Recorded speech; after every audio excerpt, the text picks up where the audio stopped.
We're live. What's this? Poeticus. Oof. I mean, I'd like to think AB's going to take it after halftime, but we'll see, eh? Should be a solid match. Yeah, a tie. That's the prediction there from Poeticus. Thanks for that, bro. Sorry if you're wondering what that ding-dinging is. It's just me stirring the hot lemon and honey drink around. Fresh out of the kettle, or the hot water is anyway.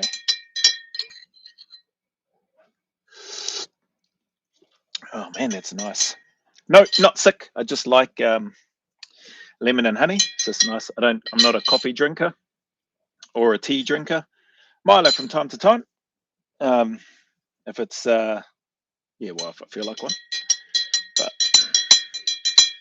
prefer a hot lemon and honey for the most part. Probably works out well actually, with regards to Waimānuka and stuff, and this sparkling non-alcoholic lemon and honey drink from the boys. What's that time?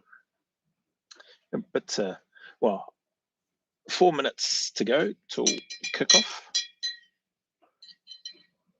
Bit to run through tonight.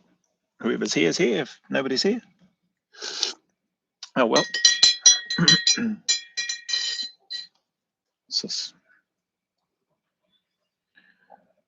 my alarm. Actually, maybe I should have it open on my phone. Let's do that. Drafts.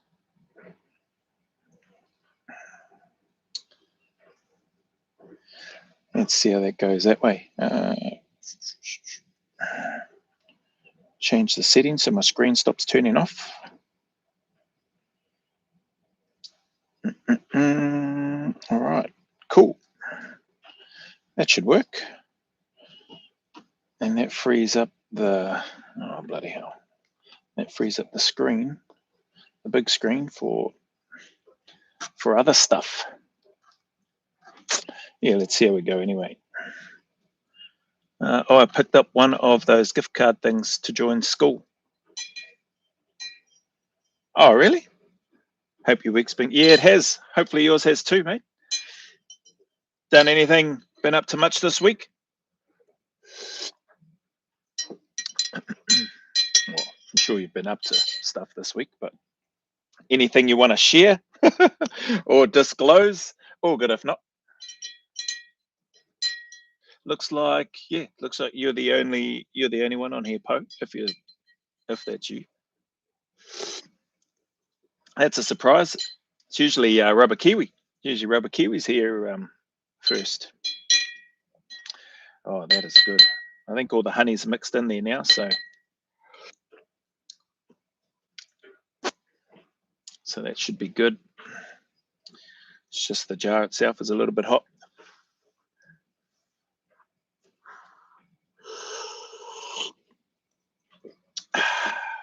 Nice. And got a few minutes. What's this?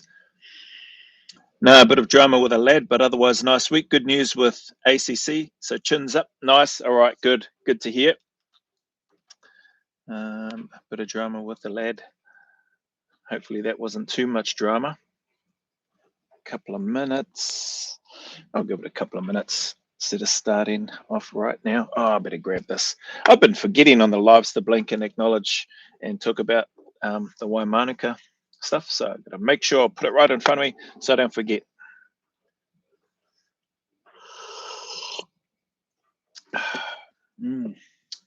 That's nice. That's good.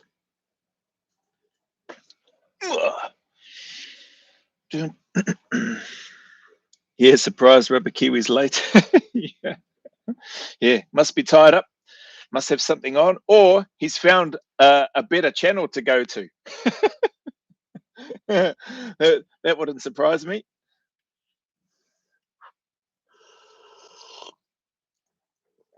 Either way, it's fine with me. I'm just going to keep doing my thing anyway, regardless. Dun, dun, dun. Where are we? Is it 6:30 yet? 6:30. Kia ora, everybody. G'day. Good evening. Good evening for those of you here in Aotearoa, New Zealand, depending on where others are. It may be morning or afternoon, or who knows. But appreciate you stopping by if you're here. Put a couple of questions in the chat. We'll get to those later on. But first, because I've been pretty rubbish at this, shout out to Joe Harawira and the crew at the Waimanuka team, waimanuka.co.nz, New Zealand's premium sparkling non-alcoholic beverage, honey and lemon. Get you some. Free shipping anywhere across Aotearoa, New Zealand, with discount code NZDF. Actually, what I should have done, I had this set up and then I bloody forgot. There you go. Look at that. There's the site itself as well. Oh, bloody hell, this thing's just getting on my goat. Where are we? There's story. There's some stuff there. You got the website link there. Well, if you can't see it, but waimanuka.co.nz. There's story, the bee dance, and other bits and pieces. So get amongst it. Get you some if you feel like supporting Joe Harawira and the Waimanuka team. No sponsorship here. So don't come through me. You go straight to them and order anything that you're wanting, if that's what you're wanting to do. Or check out which stores and stuff you can get it from and go to the relevant stores if it's in your area. Unfortunately, it's not in Australia at this stage, but last time I spoke with Joe, they were about to have some discussions with, I think, a place on the east coast of Australia, probably Sydney, I would imagine. But we'll see. So that's that piece. Where are we? Got some questions to dive into soon. Yeah, surprise. No 10% off, man. No 10% off. I don't have a sponsorship deal or anything like that, so I don't have a code that people can use to get themselves an extra discount. That's just, who are you talking to? Po Dameron. Evening. Good evening, Rubber Kiwi. Yeah, we were talking about you, saying, "Oh, I'm surprised Rubber Kiwi isn't here first." You're surprisingly not the first one here.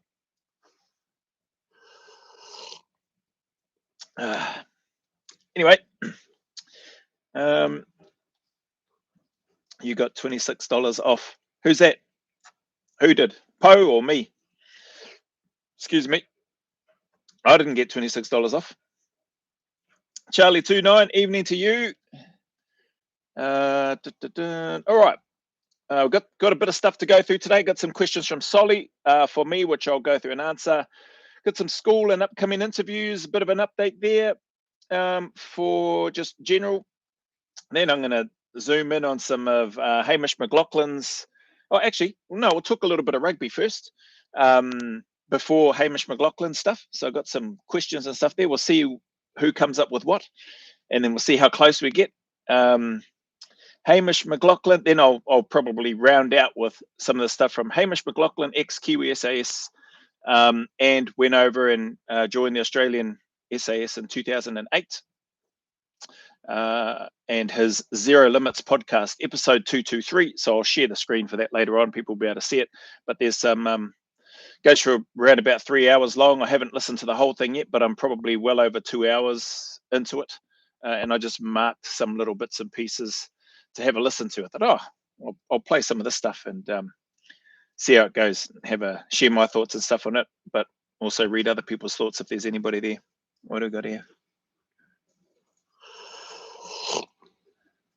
It was $40, LOL. Not sure what that's about. Po, evening, guys. Kia ora, Charlie. Bugger, hoped I'd miss this, but go sports. Kia ora, rugby Kiwi. Laughing face. All right, cool. Don't know if Solly's on here. Probably won't be on here. What's the time? 6:30. I don't know what the time is over there in the UK right now. Maybe, probably still early hours in the morning. It's probably not up yet. Probably 4 o'clock maybe over there at this time, something like that. Or is it 5 o'clock or 5:30? Anyway, from Solly, how much did your shooting skill? So this is in, he's put this comment on the Dean Stott reaction video that I put up. Was that this morning or last night? Whenever it was, I think it might have been this morning. How much did your shooting skills improve after shooting live rounds next to people's heads? I think probably just to try to give a bit of context, Solly, it's not like once you're in the unit, you're not going to work every day shooting at targets right next to your mates' heads. Like, that's just not the I don't know if that's whether people have been given the wrong impression by what happens each day. You're on the range every day, you're shooting live rounds every day, but you're not practicing shooting live rounds at targets with your mates down there, or or your instructors or VIPs and stuff coming along. So and it's not like you go straight to that. So not even in the unit, you don't even go straight to that and doing cold rounds, cold shoots with your cold barrel, just drawing it out of the armory and all that sort of stuff, and then going straight into, okay, start running through the house and cracking off live rounds next to somebody's head. So just to try to give a little bit of context to that. What's this? School was 40 down to 14. Po 1 to 10% off, got 26 off. Oh, okay, I'm with you now. Yep. I wasn't sure. Well, he's got a discount code or something. Not a discount code, a shopping voucher or something like that. About 6:30. Okay, 6:30 a.m. Good to see you safe and sound, Charlie. Cheers for your work today, mate. Appreciate it. Oh, wicked gift card was 30. Cool. Yeah, so, but shooting massively improved, I think, for everybody, but not just because like I said, you weren't spending each day that you're going on the range. You're on the range every day, but you're not going there on the range every day shooting, cracking rounds off next to your mates' heads. But you put that many rounds down range that everybody's skill lifts. And then when I talk about things becoming more what's the words? Not harder, blinking. I guess maybe more intense might be the operative word, for want of a better term. Just that drive and that desire for everybody to develop and improve in that space. You're putting a heck of a lot of rounds down range. Like, it wouldn't be uncommon to literally be putting thousands of rounds of 5.56, thousands of rounds of 9mm, probably per person, on the range every day. Now, to put that into perspective, a battalion might get an infantry battalion, if they're lucky, might get a few thousand rounds per couple of exercises in the year, 2 or 3 exercises. I'm not sure what it's like these days, but back in those times, like, you blink and you're not having a large budget to spend on ammunition. So we're very privileged, but the nature of the work requires that, or demands that, just because of some of the work that could be called upon should the need arise. So not much good going into those jobs if you haven't got the reps in and or the confidence in your shooting to get rounds on target. So yeah, it's shooting, long-winded answer, shooting drastically improved for everybody after shooting live rounds. So yeah, whether it was shooting next to people's heads, which again, like I said, wasn't an everyday occurrence, but it's more than just the shooting. It's the situational awareness that happens as part of that. So when you're moving through, whether it's an open range, whether it's in the bush, whether it's in an urban environment, whether it's in a building, whether it's a stairwell, whether it's a multi-level building, whether it's tight spaces, crawl spaces, whatever, not necessarily crawl spaces, but you know what I mean, tight spaces where you got to be hunched over a little bit, or smaller spaces, and or places where you've got to sort of scrunch up a little bit more to squeeze through and then get into where it opens up. All of that stuff is still needing to happen with speed, aggression, and surprise to a degree, as much as you can. And the need to be able to take all that information and know where your team members are, know what they may potentially do. That's the other aspect. Not mind reading by any means, but you develop a bit of a connection with the members in your team. So when you're moving and you're flowing through a building, and or you're flowing through whatever the task might be, or the drill, if it's breaking contact, if it's assaulting, etc., you can anticipate to a degree in terms of where your team members may go. So if you're currently providing cover and your mate is bounding forward, if you're assaulting as an example, you're not only keeping the target's head down, but you're also scanning for where you're going to go next. You're scanning for where your teammate may potentially go, or your teammates may potentially be bounding towards. And you understand that the moving from cover to cover as much as you can, that, oh, okay, well, if I was him, I would probably move towards that piece of cover, which is right pretty close to where I'm shooting, and probably near the line of where I'm shooting towards the enemy or the target at that time. So I'm going to make sure that I keep an eye, just in case they do quickly move over there and maybe go beyond that point for whatever reason, so that I can either raise my weapon or flick the safe on or just stop firing at that time and put my weapon in a safe direction before bringing it back down. So there's lots of stuff that happens, and lots of improvements across the board. So again, you don't necessarily go into those things cold and straight into the live rounds. um, there's a bit of a progression. There's some rehearsals. There's dry runs even. So contrary to popular belief, there are still, at least during my time and in my experience, and I think there's nothing wrong with that, there's still dry runs. Yeah, go to the magazines, get your ammunitions and demolitions and whatever else you need for that day. Draw your weapons, go there, set the ranges and all that sort of stuff up, and then probably put some rounds through, check your zero and all that sort of thing. Because even though they get stored away and you're the person that puts your stuff away and then you're the person that signs it out, you still need a check. And it's just a good habit to get into.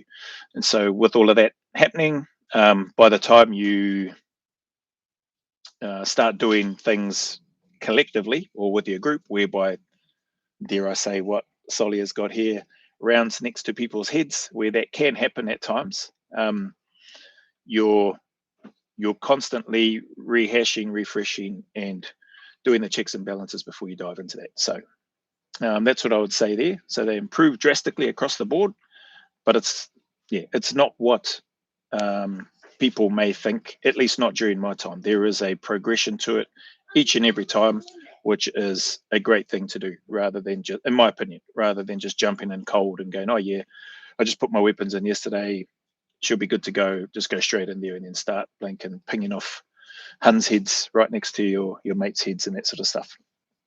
How many times does this need to be done to improve an operator to their max potential? Every day. Every day when you're in the regiment and in the unit.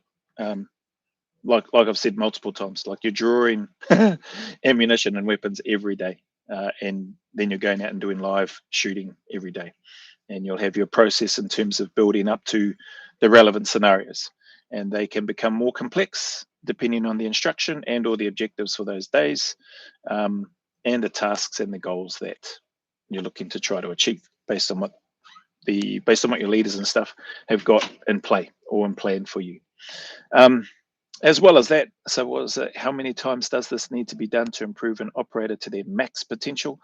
I don't know that you'd ever get, maybe, but I don't know that you'd ever get an operator saying that I'm at my max potential, because they're always looking to improve. And that's where that every day, that little 1% better, that daily renewable contract, all of that sort of wording and stuff, which at least during my time was prevalent during my time in the unit, you're constantly looking to improve.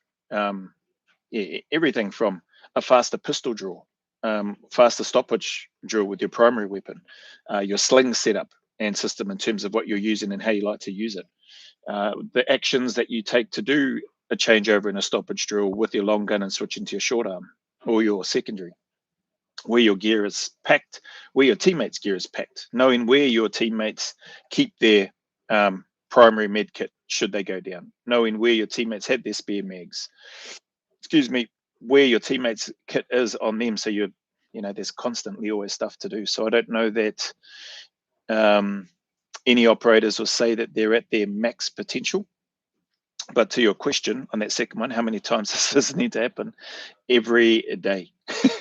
Every day you're there, you are shooting, some form of shooting, some form of MOE, some form of technical training, whether it's roping off a building, roping out of a helicopter, whether it's getting ready for parachute jumps, whether it's out on the water, whether it's MOE, manual and or explosive, whether it's driving, like the list goes on. So there's so much, I guess, to cover. And one of the guys I've heard say this, Colin McLaughlin, X22 SAS, he describes it pretty well. Jack of all trades, master of none. In the SAS, like there are some guys that are very, very sharp and skilled in a number of areas, whether it's sniping, whether it's assaulting, whether it's demolitions or MOE, etc., like medics, communications. So you do have some specialist skills: free fall, water, vehicle mounted troop, etc.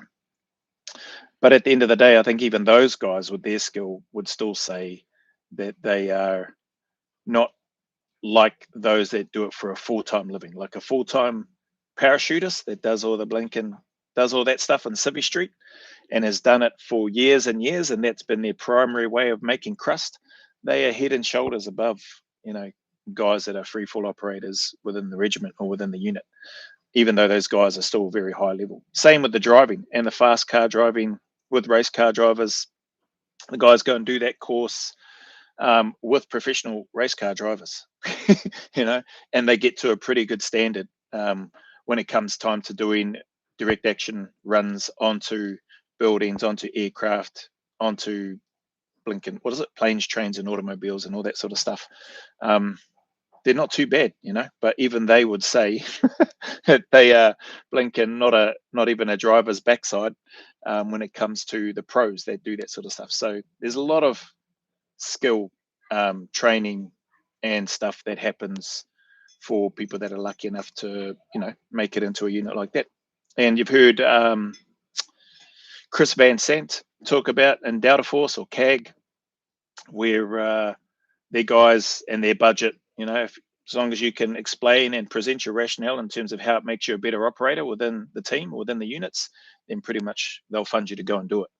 And it's pretty awesome. Now, we didn't have it like that when I was in the regiment. That would have been great, but maybe it's like that now. I don't know if it's like that, but there's definitely a lot of courses that you wouldn't otherwise get to do in a normal military unit, if that makes sense.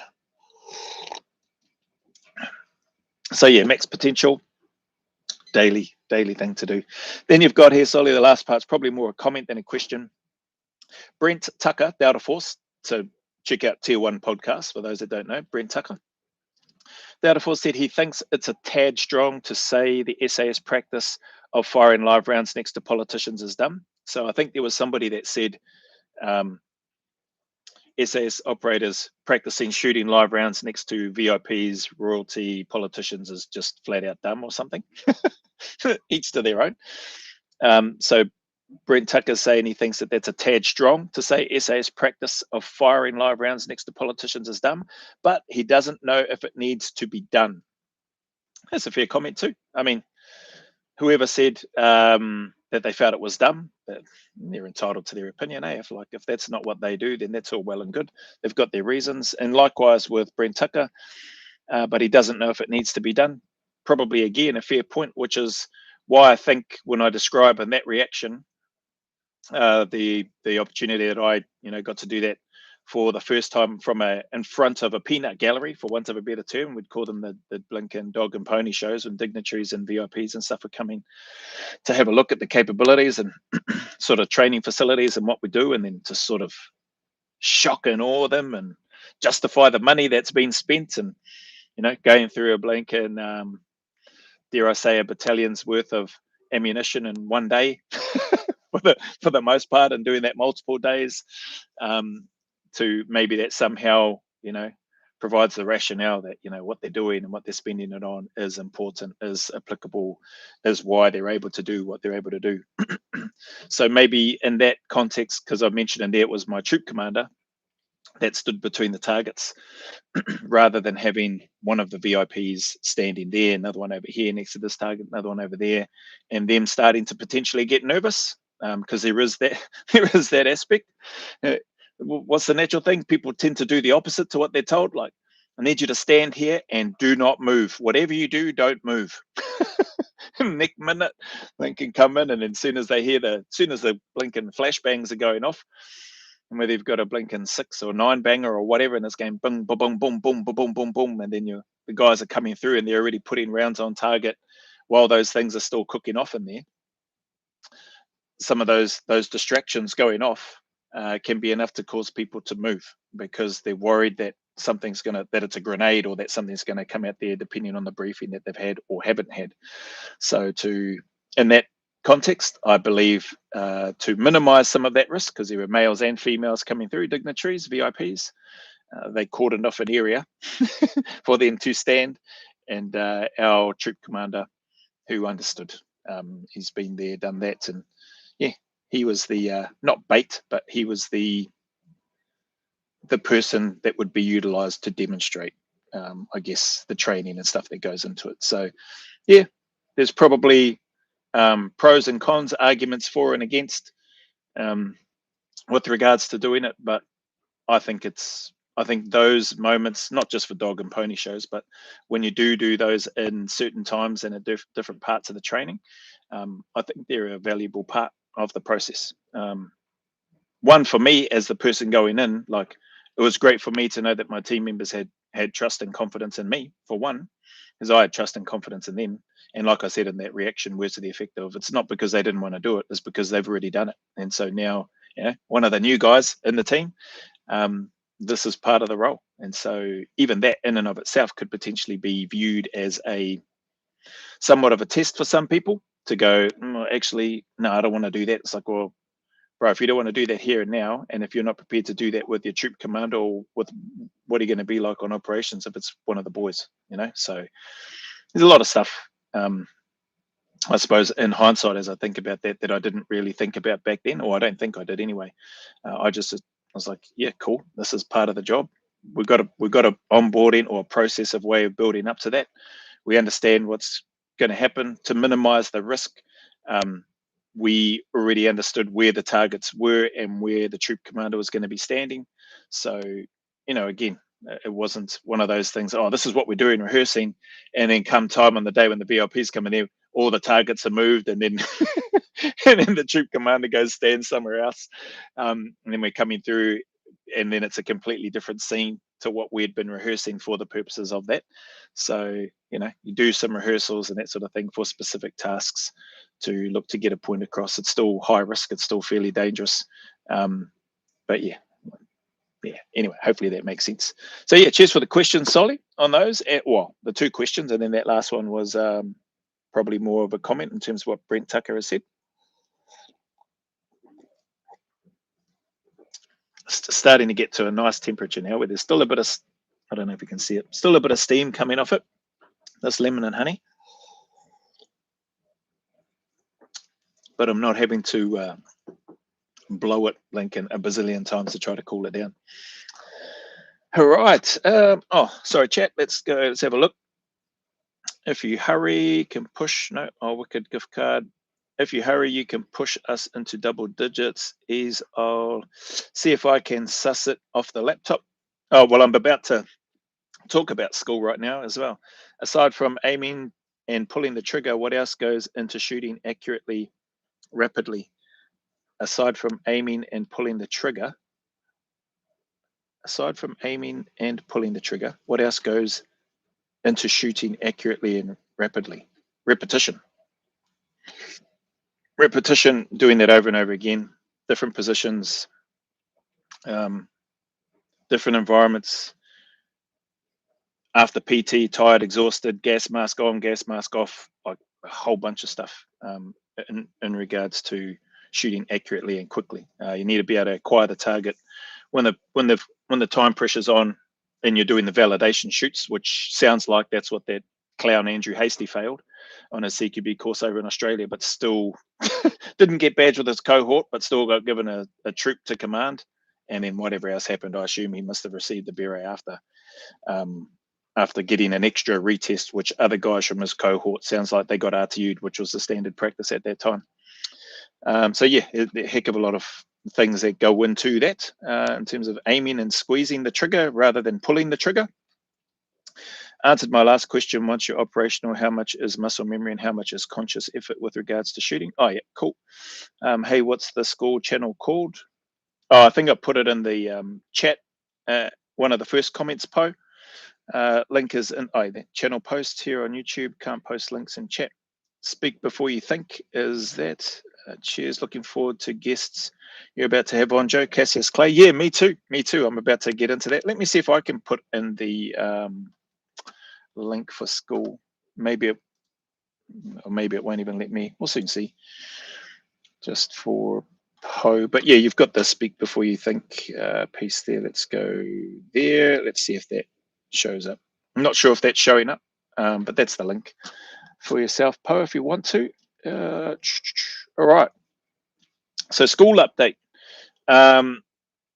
Update with regards to the community itself. So the community members, there's live streams that are booked just for the community members themselves if they want to jump in there. Tuesdays, Saturdays, and Sundays.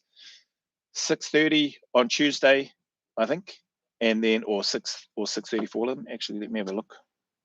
Well, not that it matters. People, if you join, you'll be able to go on and have a look anyway. But it's in the calendar, 6 o'clock. So on Tuesdays, Saturdays, and Sundays, there's 6 p.m.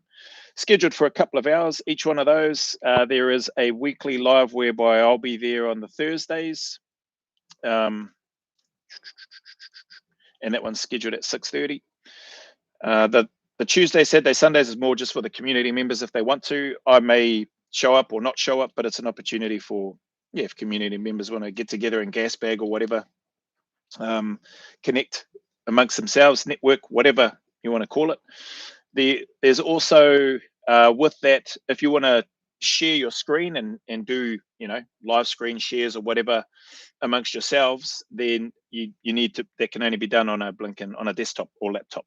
It doesn't work on the mobile app, and I'm not sure if it shows that option on a tablet. So I reached out to the help community, which is pretty cool. They're pretty quick. And so, yeah, members can live stream on there, or they can share their screen. If any of the members want to do that and they're using a desktop, then just let me know, and then I've got to activate that piece for the relevant members that might want to share screen or whatever in the back end in the community. That's that.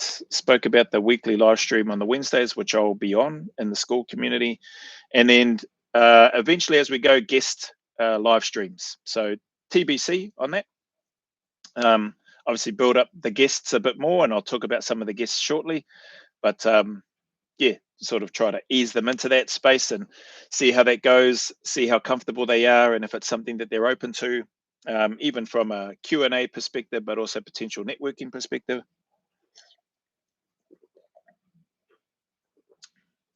Man, I really like lemon and honey.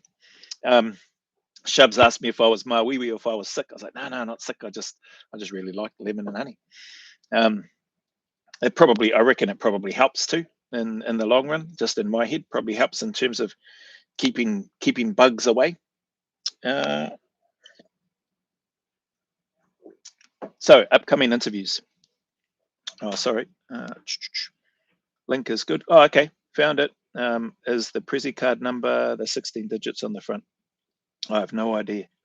Oh, Rubber Kiwi's helping you out. Upcoming interviews. So Rob Maylor tomorrow. Catch up with him. It'll be evening time for me here.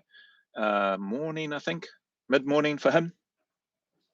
So that's probably just going to be, and I think I'm going to do the same approach after chatting with a few of the guys in all of them. It's just going to be, for the most part, the guys that I know or spent some time with or did some courses and stuff with, and there'll be a bunch of guys that I don't know, but even for those that I don't know, it's probably just going to be a chance to just catch up and reconnect for the most part. A flow on from the initial conversations that I've had with some of the boys, and then throw at them a bunch of questions. I've already got a bunch of questions for them, but I've received a number of questions and stuff as well from people for them. So those questions, I think in Rob's case, there's something like close to 30 questions.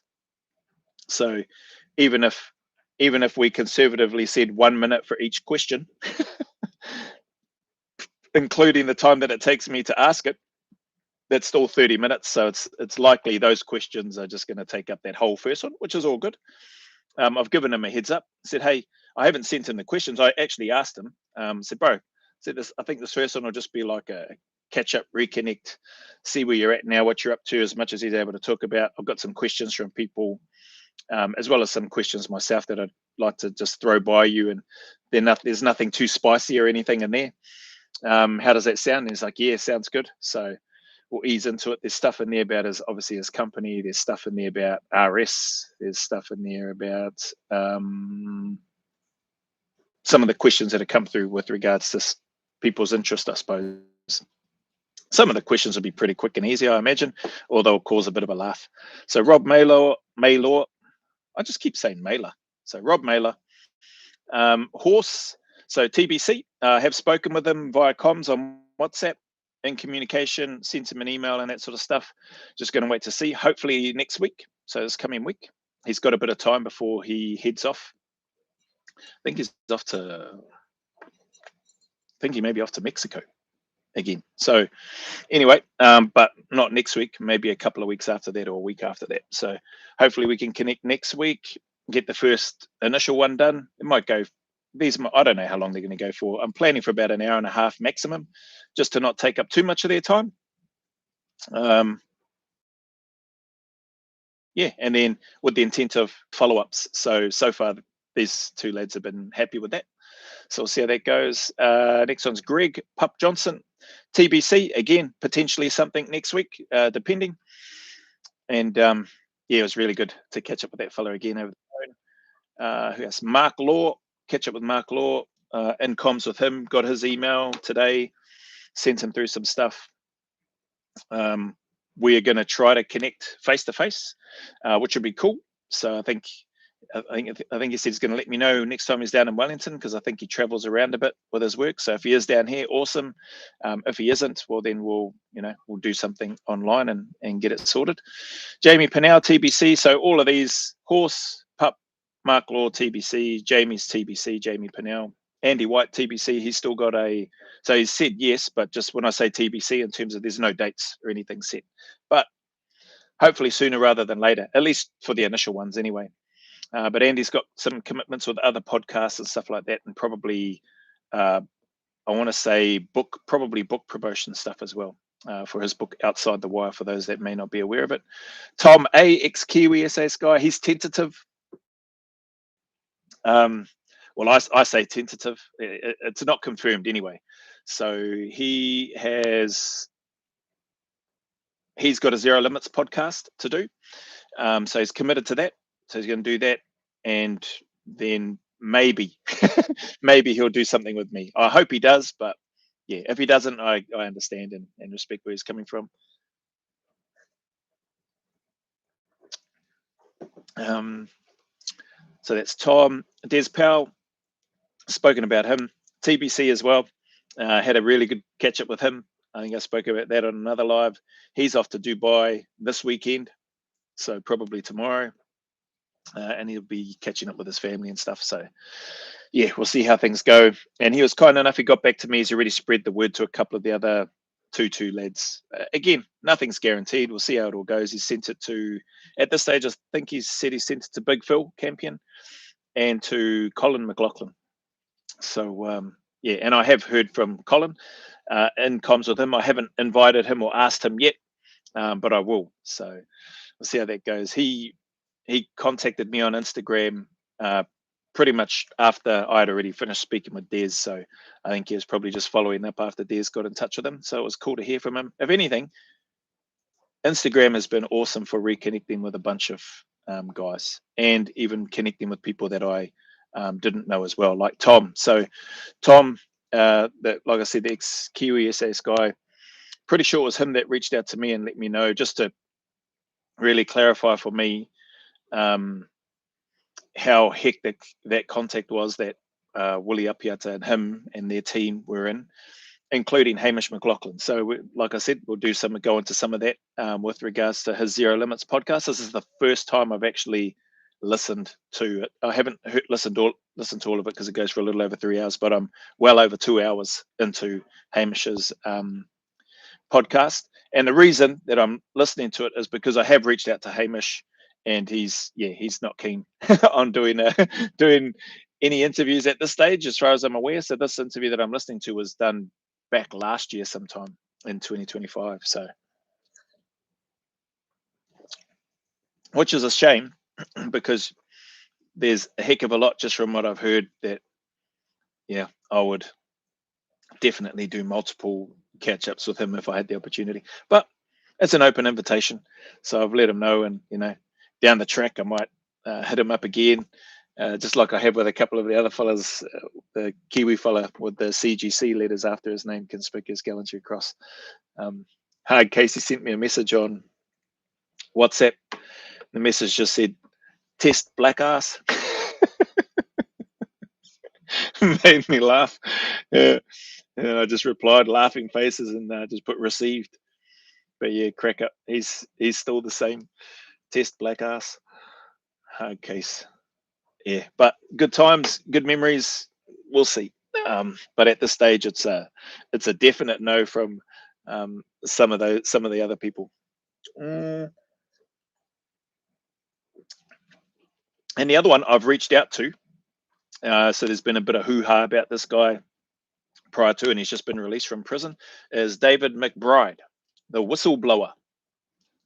People, there seems to be a mainstream media narrative that he was calling out war crimes activities of SF soldiers. But the stuff that I've read and stuff that I've seen and other interviews that I've seen of him before he went to prison, before he lost his case, he's made the statements in those interviews that he was looking to call out the over investigation of ADF soldiers in relation to war crime allegations that were coming out.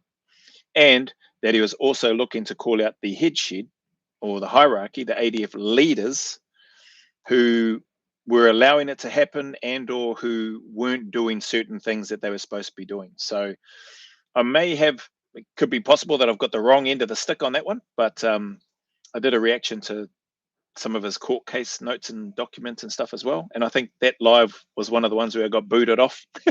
It just shut down. The YouTube stream just stopped. So apologies if that happens again tonight. But yeah, so I've reached out to that fella. Haven't heard back.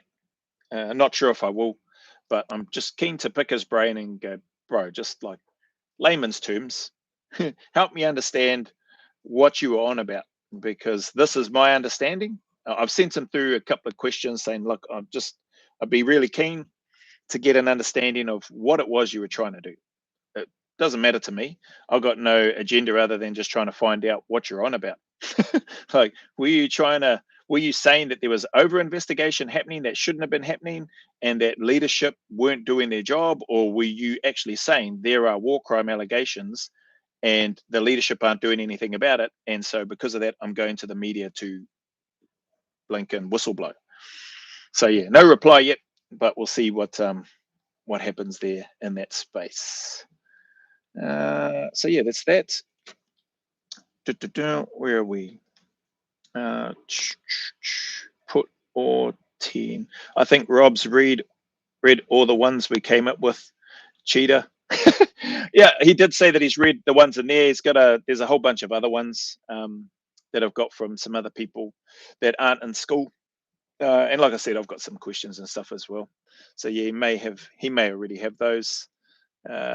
Will definitely join if my old teacher, Mr. Pinnell, comes on this. Yeah, all good. Cassius Clay.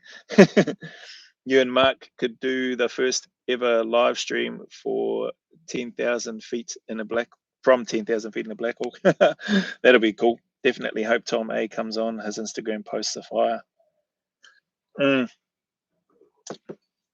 And I got some good intel from Hamish as well with some of the stuff that he's talking about and describing in Willie Apiata's, in that contact where Willie Apiata got the VC. So anyway, that's cool. That's good to know. What have we got? Yeah, sorry, and shout out and acknowledge those eight that are members in the school community already. So appreciate having you there. There's definitely a lot of, some might say spam in there.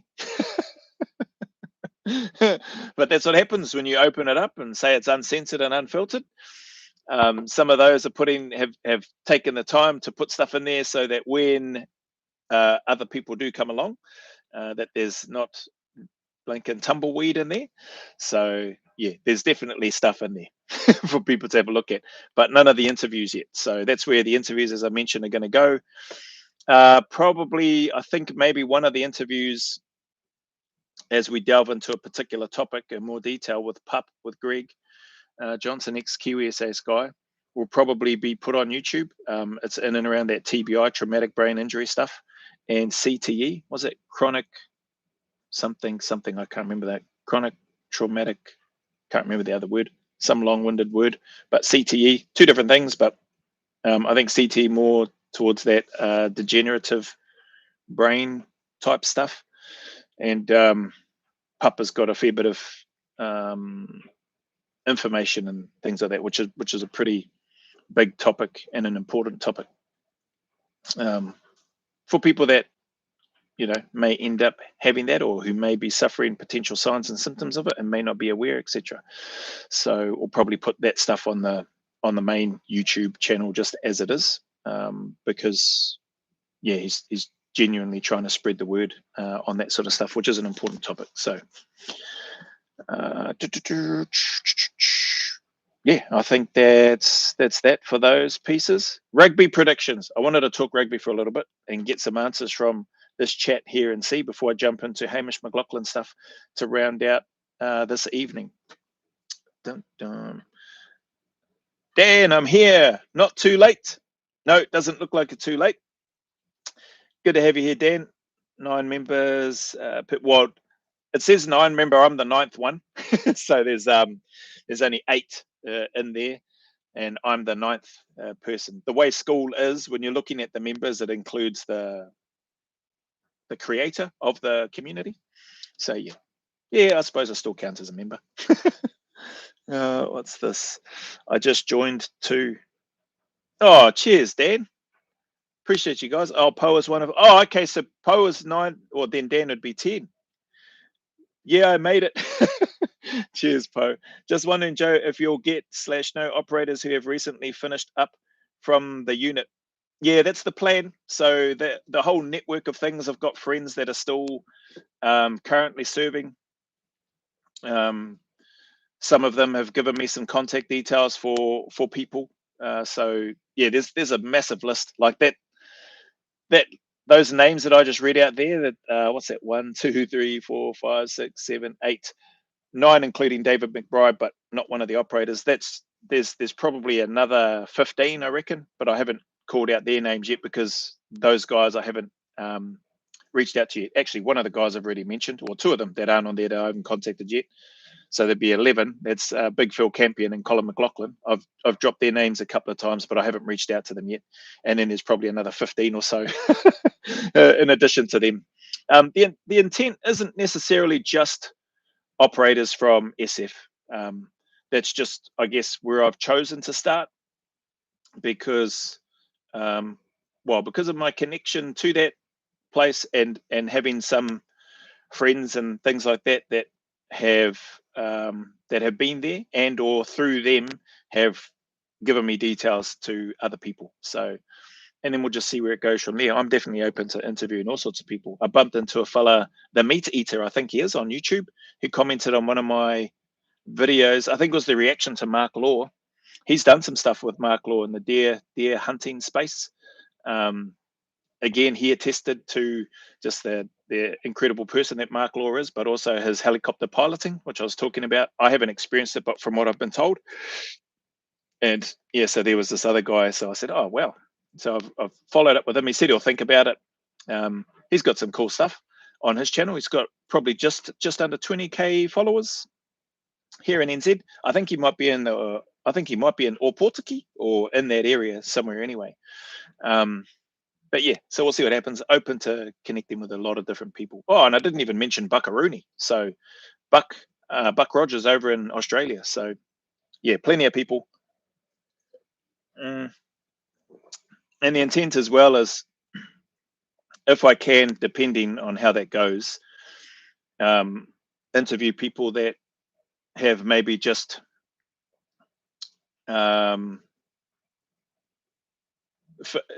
if possible, those that have just finished selection, but they won't be on any video or anything like that.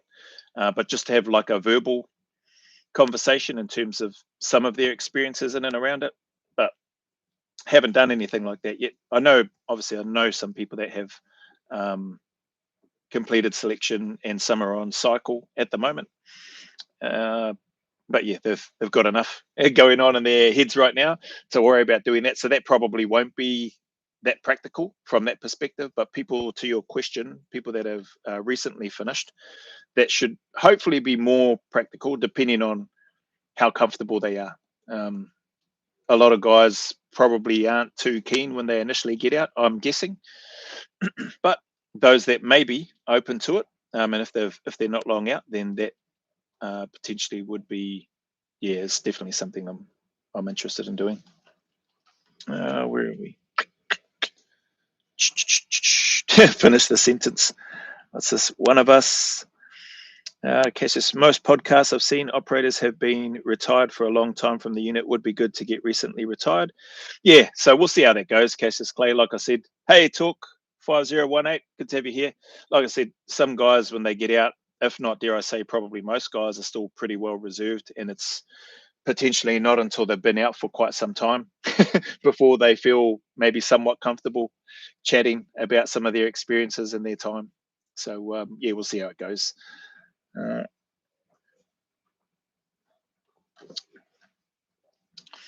Actually, out of curiosity, Cassius Clay, why the what's the what would you want to know from people that have recently got out versus somebody that's been out for a while?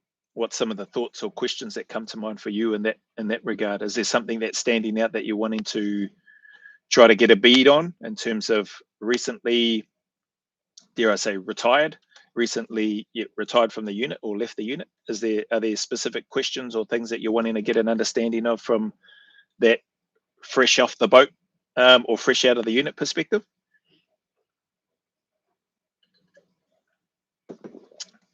If you're still there, and while you're potentially responding to that, rugby predictions, people. The greatest rivalry, the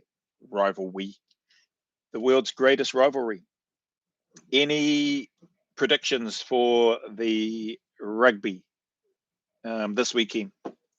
So my questions to you is: any predictions for the halftime score, the full-time score, first to score for the ABs, first to score for the Box, man of the match? Do you think the TMO is going to have a significant influence in the game and or try to? And do you reckon there'll be any controversial calls? And if so, what areas do you think the controversial calls will come in? There's been a couple in terms of the charge down that Eben Etzebeth did on our halfback to Roygaard, which was disallowed. He said he was offside, and then I've seen South Africans saying, "Oh, Blinken, Fabian's one, he was offside, or was exactly the same as Etzebeth's." The supposed high shot, the shoulder and head contact from Adi Savia to, is it Vespa, which wasn't. His head rocked forward to smack onto that, and the referee did a great job. But if you've got any answers for those, whack them in the chat for me. Halftime score, full time score, ABs. Who's going to score first for the ABs? Who's going to score first for the Box? Man of the match, TMO influence, controversial scores. Sorry, and your halftime score and full-time score, obviously put who you think is going to be up, ABs or the Box. Where are we? Security issues 2. Watching Phil, he needs permission to discuss anything after 1958 regarding 2-2. Yeah, I don't know if that's the case. That probably is for them. I know 2-2 is very very mindful, very cautious, dare I say, sensitive and around their stuff, much more so than, I guess, Australia and NZ in terms of coming out and talking about things. But I think by and large, a lot of that is probably, dare I say, because I don't remember signing anything when I left the regiment, and I haven't been given any phone calls or or emails or communications saying, "Hey, shut your bloody mouth." Because my stuff's just been reactions to the stuff that's out there anyway, and or people asking me questions about things and in interviews and answering those, just based on my experience or what's happened there. So from my perspective, not speaking on behalf of the regiment.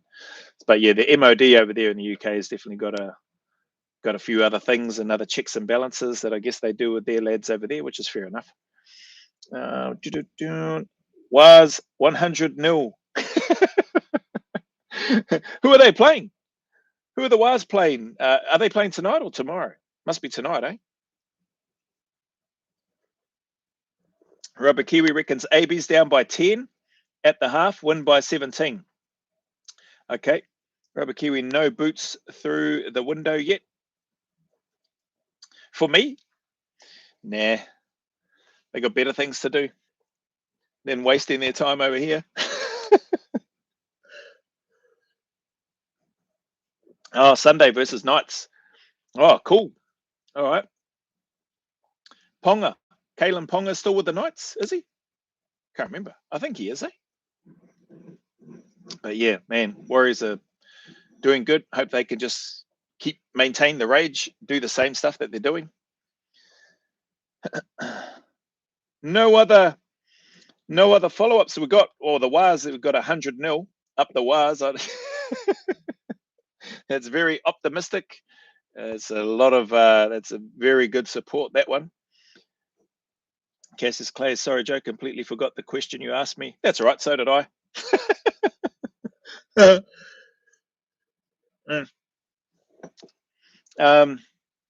Actually, I think I do remember. It was around your comment to recently, guys recently getting out of the unit. Have you got questions? Like, have you got specific questions that you're wanting to find out from somebody that's recently left the unit versus somebody that's been out for a while? And if so, what are you curious about from that perspective of a recently retired operator versus somebody that's been out for a while? What would you ask recent NZSAS? Oh, there you go. Dun, dun, dun. Yeah, it just seemed we've got most podcasts I've seen, operators have been retired a long time from the unit. Would be good to get recently retired.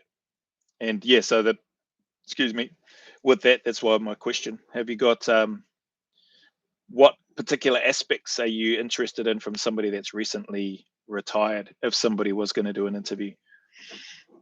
Obviously operational stuff, they'll be the judge of that, be like, oh, I can't really delve into too much of their stuff if that's the case, and that's all good, and then we move on. But yeah, I suppose, what would you want to know? If you can think of any questions, feel free to jot them down. That's it for the ABs. No other, only Rubber Kiwi's got a comment in there. Down by 10 at the half, win by 17 for the ABs. I don't know if we'll be down by 10. I reckon, what have I got here? Halftime score. I reckon I want to say halftime score will be 19-12 to the ABs, and then full-time score, I want to say 30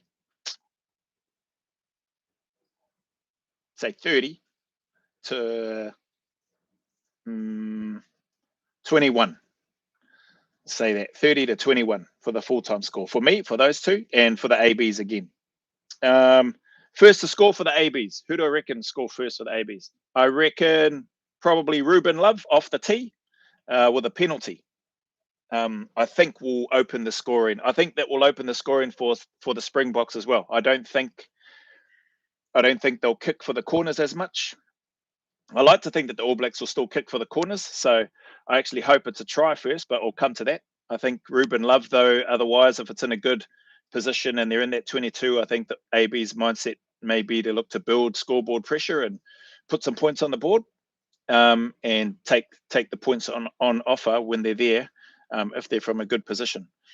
So I think Ruben Love off the tee, 3 points first, and then if it's not off the tee, I think a try. I'm going to say a try to. I was about to say Will Jordan, but I'm going to say a try to Leroy Carter, the fellow that's come on. So Josh Morby's on the bench for this one, but still, like, there's a good team. So I'm going to say 3 points to either Ruben Love first for first point scored, or try to Leroy Carter out on the wing. Those are my two. For South Africa, I reckon again, I think it'll be points off the boot from Andre Pollard. Oh, is that it? Yeah, Andre Pollard. I think that's his name. The guy that's coming in for Sasha at number 10. Good kicker, reliable kicker. I think they'll be taking points where they can. So either him, and or if it's not him, then probably Cheslin Colby. If he's playing, can't remember if he's playing. He'll probably end up scoring the first try if it's not a penalty. That's what I reckon. I'll come to those soon, Cassius. I'll come back to that. Just finishing off my predictions for the rugby. Man of the match. Man of the match. So from the ABs, them winning. Man of the match. Geez, Geordie Barrett played well last week. even though Will Jordan got the man of the match at the end of the day. Fabian Holland played well. Man, who do I reckon will be them? Who do you reckon will be the man of the match?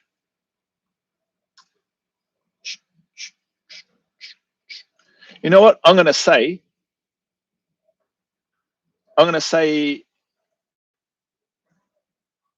Ruben Love. I'm going to say the fly half. I say he's been playing well, but I reckon he's due for just an outstanding performance, like showing great control. He's already cool, calm, and collected. He's playing awesome. I just reckon he's probably due. Well, I'm probably hoping. I'm hoping he's due for just a real outstanding, like take the game by the horns and just controls that thing from woe to go and plays really well. Has some nice touches, does some nice kicking. So yeah, I'm going to pick Ruben Love for man of the match. So we'll see how it goes. TMO influence. I think the TMO will still be trying to influence the game. Hopefully, whoever the referee is can hold their ground like the other referee did in the first match if they need to. And that the TMO is blinking. Yeah, that they're more considered when they're looking at the stuff that they're looking at, because some of those calls in the first test were pretty rubbish. Controversial calls. I think if there's any controversial calls, it'll probably be, I suspect it may be in and around the scrum. That's the only thing whereby the penalty counts or the for and against or people walking around or stepping around, whatever it was that Renz was talking about. There may be some there. Other than that, I think it should be good. Hopefully it's fast and free flowing, and hopefully the ball stays in play a lot, and hopefully there's very little or minimal scrums and lineouts. But that probably won't be the case. Apparently it's supposed to be raining and weather isn't too good, so we'll see how it all pans out and what the game plan looks like. I definitely think that All Blacks have still got the skill and hopefully the mindset to just continue that attack and that fast, free-flowing play and game that they've been playing. But the weather, depending on how bad that gets, yeah, it may come down to that positional play and play in the right parts of the field and apply pressure and, you know, get the turnovers and then take penalties and stuff as they can to build that scoreboard pressure, etc. So, but I hope it's lots of tries and that it's a good game without too much interference. Not interference, without too much interference from the TMO, at least anyway. That's my take on that. Now let's come back to these. Sorry, they've had trouble getting on the gas lately. Not a new problem. Oh, sorry, I don't know what I probably missed what it was that was for. Rubber Kiwi. Cassius Clay, apologies if it's stupid, but probably if selection and cycle is very much still the same, like the NZSAS documentary. And also, Joe, do you know if visitors can go visit the NZSAS base? As far as I know, no, you can't just rock up to the base and go and visit. I've got friends that are still in there, and I can't just go rock up and go, hey, can I come in and have a look? So no. Maybe if you've got a family member or something in there, if they're running a family day or something like that, you possibly could. I know for my family and I in Australia, I could take my family onto the base, but they'd also have an access card as well if they needed. But that's for your immediate family. Outside of that, nah, not that I'm aware of. And your other question, if selection and cycle is still very much the same like in the NZSAS documentary. Well, I can speak a little bit about that without going into the detail in terms of some of the people that I know of that have gone on selection. There's a few little differences. The structure is basically the same. The day one with all the physical stuff, the next 3 days of the navigation, the pre-selection first, so all that pre-selection still happens, 5 days or whatever it is, or roughly however long it is, 5 days pre-selection. Then your 10 or so days of testing, that's still pretty much the same. So from the testing, all the physical 1, 2, 3 after that, so day 4 of the navigation stuff. Von Tempsky, that sort of 24 hour period, which flows into day 6. Then your close country navigation for those 3 days to finish that up, and then start the 60 clicker, which flows into the 10th day because you get 20 hours to complete it. So that structure and process is still pretty much the same. There are some other little differences in the selection, which I won't mention on here outside of that. But that process for NZ is basically the same. So yeah, and like I said, I'm not surprised that that's still the same process. Like it's it's been tried, tested, and proven for a long time, and the unit knows what they're doing. They know what they're looking for. They know how they're assessing. They know what people should be able to meet and what they should be hitting with regards to the tasks that are laid out for them. So anybody applying, if they're not hitting those things and they've got all this, like literally in decades of data to go back and look at and go, yep, well, this is what should be happening, and they're not, well then yeah, we can't have them here. So it'd be a massive call, I think anyway, for significant changes to happen to the selections. Similarly, I say the same thing for UK, even though I've never done the UK one. It would be really interesting if they made any significant changes to what they do. I don't believe they've made any changes, even though they've had candidates die on their selection in the UK. So that sort of gives you I guess an indicator of not how set in their ways that they are, but how confident, I would say, how confident they are in their process, their methods, what they're assessing for, and how it all works and what people should be able to do. Yeah. So, and in Australia, well, there is some changes there. So I can't speak to what that's exactly like these days until I potentially hear back from some people over there. With the recent combining of the Commando and the SASR selection, which always used to be separate. I've spoken about that in other videos. I think they should have stayed separate, but they've done what they've done. So yeah, we'll see how it all goes for them. But thanks for that, Cassius Clay. So good to know. Yeah, fairly similar standard, I guess, questions. But I hear you from a recently out of the unit perspective. What was theirs like? As far as I know, it's still, like I said, it's still pretty much the same. There's some other little things in there, which, and when I say little things in there, it's not like it's not in relation to additional work. Let's put it that way. Yeah. Poe Tide was my guess, but after watching the last highlights, I'm thinking similar to Rubber Kiwi. Oh, yep, cool. I didn't realize Dave Rennie's a Upper Hutt boy. Oh, neither did I, till I just read that. Christian Cullen.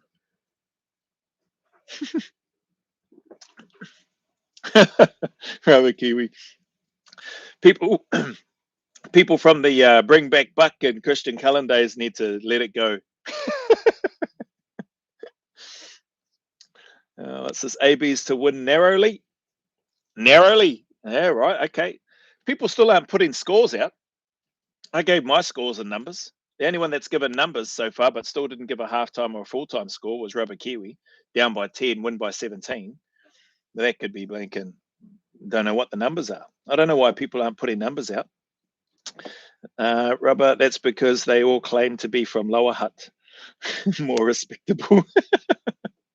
I made stupid internet, SHIT, the bed, unfit for purpose. Hey, you're back. I have not received an email from you, unfit for purpose, so I'm assuming you haven't caught up with your nephew yet to help you with that email.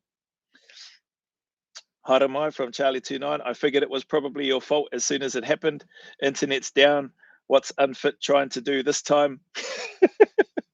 Well, I had nothing to do with it, but there might have been a digger bucket involved.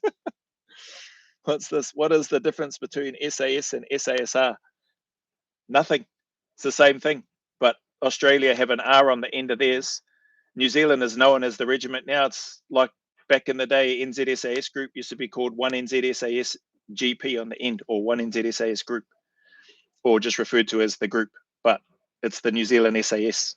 It's the SAS. It's the same thing. UK 22 SAS regiment, or 22 SAS, or 22 SAS, UK SAS. It's the SAS at the end of the day. Australian SAS, Australian SAS regiment, Australian SASR is the same thing. So not too sure. Hopefully that helps answer your question though, Mr. Phallus. Rubber Kiwi, as soon as you let go of a rappelling line halfway down an 80-story building, the difference is the budget. Yeah, and budgets. I'm not sure what the UK budget is, but yeah, there would definitely be some financial differences between them. One Ranger NZ SAS after the Māori Wars Ranger units long ago. Oh, okay. Know nothing about that, Rubber Kiwi, until you've put that there. One Ranger NZ SAS. Okay.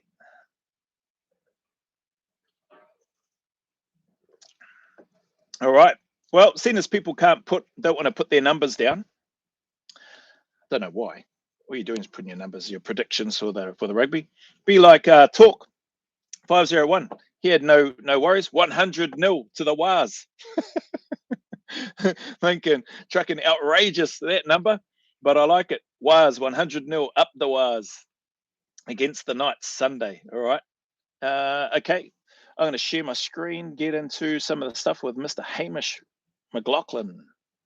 On the, actually, I've got to find the timelines first. Let's do this. Share screen. Holy heck, that's like a little over an hour has gone.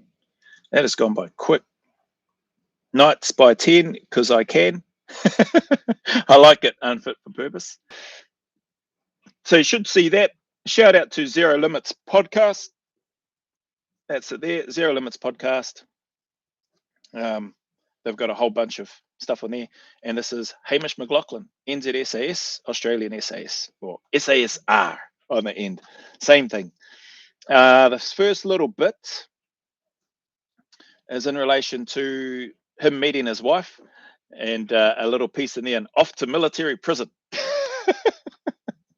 So let's delve into that one. I'll hit play here. Am I at the right time frame? I think I am. Let's check our volume, put the volume up a bit, and play. Career was all based off 2001 September 11. Also in 1999, obviously you met your wife, Shannon. Yep. We met her. Yep, she was a signaller in the army down there in Burnham. Yep. So she was a signaller, is what he said. I had to go back and listen to that a couple of times. Signaller. And I actually met her just as I was going into military prison. Yeah, I'd been a rat bag with a mate of mine, and we had a few beers one night and decided it'd be a good idea to pull out the platoon sergeant's lead box, dragged it down the street in my Falcon Ute, and it wasn't, the MPs didn't have to work too hard to figure out who it was. And then, so we got 30 days in the big house. So there you go. This is him before he did selection. Met his partner, Shannon. She's an awesome lady. I think she does some work with I want to say Newcastle, New South Wales women's rugby league team. So she's an awesome trainer. And yeah, so I didn't know that she was a signaller though. And he met her just as he was about to go spend 30 days in the big house into military prison for being a rat bag hard case. So that's that first little piece there. What does it go into from there actually? Oh yeah. I've just grabbed little bits out. Like I said, I've listened to over 2 hours of this so far, but then I just went back and had a listen. This party is about to talk about Leonard Manning, RIP to Leonard Manning from 2nd 1st Battalion, which I didn't realize was one of his, I think, and really good mates. I think they did their basic training and stuff together. But let's go to that. What's that? 1651.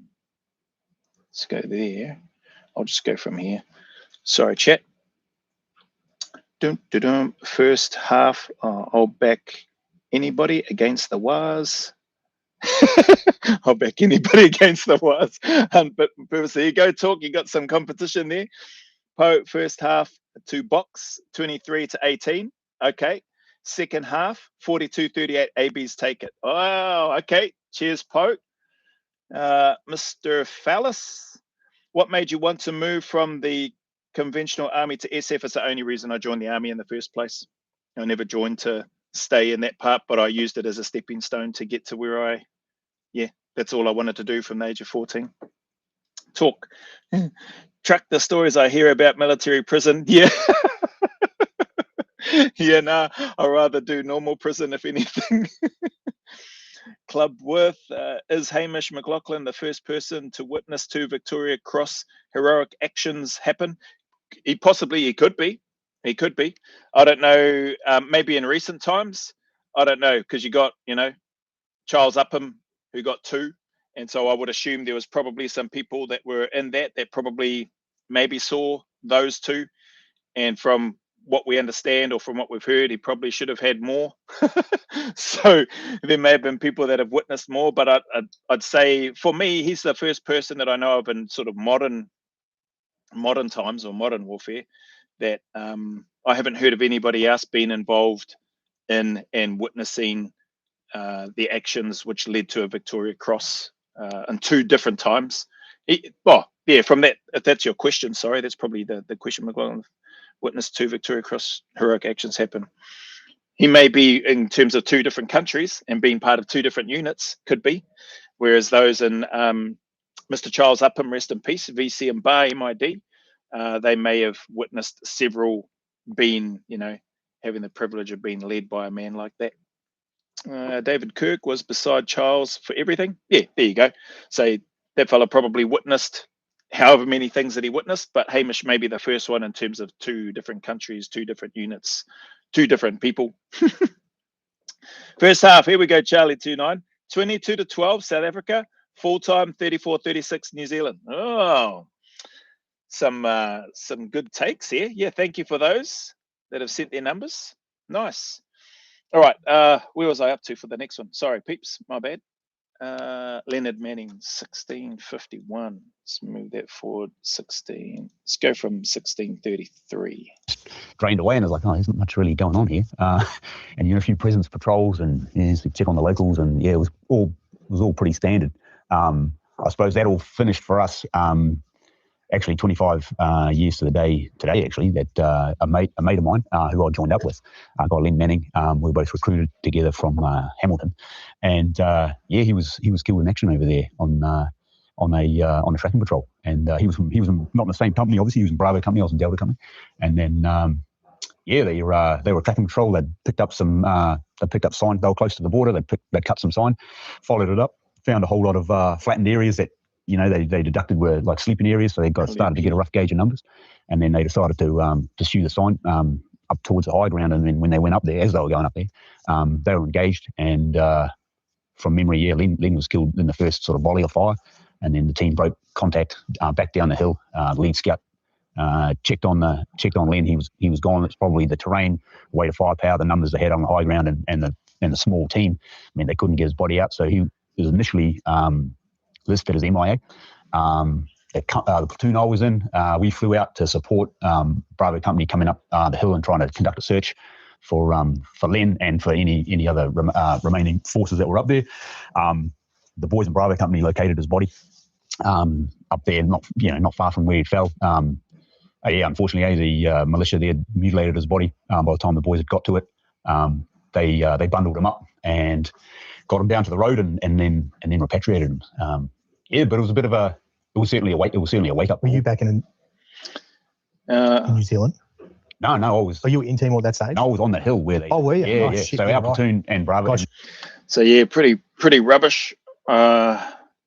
Hearing that news when it came out about the second first lad, Mr. Manning, rest in peace. I didn't know. I had no idea that there was mutilations done to Leonard's body from that contact.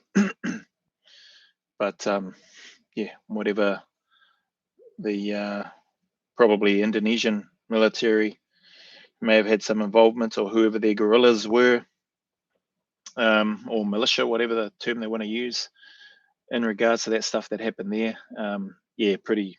I know some guys that were pretty devastated by it. Hamish does a great job of speaking really well. He's lost some mates, been involved in some heavy hectic stuff, and stuff that pretty much as you'll hear some of the other things, like very lucky to be alive also very matter of fact. Reminded me a bit in terms of the way he speaks, in terms of how Mark Law was speaking, which is quite cool actually. But also hearing some of his background and that as well at the start, probably again, probably not that surprising. He comes from that farming background as well. Again, to my comments that I've made earlier when I've been asked those questions, the typical type of people in there, like there's a lot of people that come from just a hearty farming type background. Work blinking up, it's still dark. You finish work and it's blinking dark as well, and then they just carry on until they get the work done. But yeah, pretty sad time when all round felt in 1st Battalion as well, the lads and stuff that were there, but obviously felt a heck of a lot more by the 2nd 1st Battalion lads, losing, he calls him Len Manning, RIP to that fella. Fairly sobering was the feel across the board, from the battalions and from the army in general, because I think there's probably a bit of a perception that it's just, just peacekeeping. The early start when guys went over there first, that was probably where a lot more of the stuff happened, which isn't surprising in terms of when Leonard Manning and that was over there too. And yeah, I think for us, we still went out with caution in 2001 for our 6-month deployment there, but we didn't have any, like no close calls with enemy or anything like that. No encounters, no contacts during our time in Timor, and we were patrolling right along those borders too, and in and around areas where there was supposed potential Indonesians crossing over into Timor to go and conduct blinking rubbish to the East Timorese people at the time. So next one, 3625. Oh, sorry, chat. Did you ever hear anything about Indonesian SF operating in Timor? Kapassus was a rumor long ago. Never been able to confirm it. There's always, that rumor was always around. Yeah, there was speculation that there potentially could have been. We never encountered them. We had the guys from SASR, at the same place where we were stationed, or where I was stationed with my group in Balabo, and I think that's where the Balabo 5, where the media journalists and stuff were killed. Expats were murdered during the hectic, sort of chaotic stuff, sort of early kickoff stuff of what was happening there. And yeah, but like I said, never came across them. Even I think in that Ghosts of Timor that I've done a reaction to, there isn't any, not at this stage anyway, and I've done the reaction to part 1, there hasn't been any talk around Kapassus or anything like that. And funnily enough, the regiment has spent a bit of time going over there and training Indonesian forces and done work with the SF side of things. I'm not sure. I would imagine that there's probably still a relationship there where training still happens to this day, because it was still happening while I was in the regiment. There were plenty of guys that were fairly fluent in Indonesian, in Bahasa Indonesia. And a lot of that was because they were traveling backwards and forwards and doing exchanges and training and all that sort of stuff with them. Talk, rest in peace, Len. Yeah, was on the piss with one of the boys that was in the recovery party for Len. Pretty sad, but heard the boys went out and got some. Yeah, there was I'd heard bits and pieces and stuff as well. I wouldn't know the details, or I wouldn't know how accurate the details are that I heard, so I won't worry about trying to speculate on them here. But yeah, there was some heavy hearts and some wanting to get some get back from guys, in terms of what I heard anyway. Revenge was definitely had. Remember seeing the news that night with Lenny. Got serious quick. Kiwi troops would never. I'm not sarcastic all the time. Oh, I didn't see any sarcastic piece, unless I've missed it. Anyway, let's go to the next part. What's this? Kiwis big borrow steel, 3625. Let's jump into that one. 3625. Let's just go from there. This is going to be exciting. Flew into, it was pretty, actually not too much different than the Aussies. Flew straight into AMAD, sorted our shit out, flew into CAF, and then Kiwis being Kiwis, man, we had to sort of big borrow and steal some Humvees off the Americans because we didn't have any vehicle, we didn't have a vehicle mounted capability back in NZ, not at that point. So the previous rotations had basically cannibalized some Humvees, man, and then rigged them up for a long duration patrol and headed out. And we did the same thing. And so there was plenty of guys in the squadron that had done it before, and they sort of showed everyone what to do. And you'd rip the back of the Humvee off and take off the doors and take off the roof. And then you'd make some boxes for all your ammunition and your food and lay all your water and fuel out. And that was it, pretty much. Strap a bike onto the back of it and off you went. And then because we didn't have vehicles back in NZ to train on, we actually headed out to, it was Mullah Omar's old compound on the other side of Kandahar. I can't remember who owned it. A number of different American organizations had sort of stewards. I'll pause that one there because I'll skip forward to the part where I think he starts getting into the contact, and I think this was his. I want to say I think this was his first initiation into actual combat and being in contact. And what a bloody hectic introduction in terms of if you've followed or seen Willie Apiata's Reluctant Hero documentary, and or if you've heard Jamie Pinnell talk about it, they paint a bit of a picture. I felt like when I listened to this and have heard Hamish talk about it, this is probably the best description, detailed description of what I've heard. So when I get to that point and then play it from there, I'll probably just let it play for a bit. So I can't remember how long it goes for, but I'd not heard it described like that. Tom, like I said, Tom did give me a call.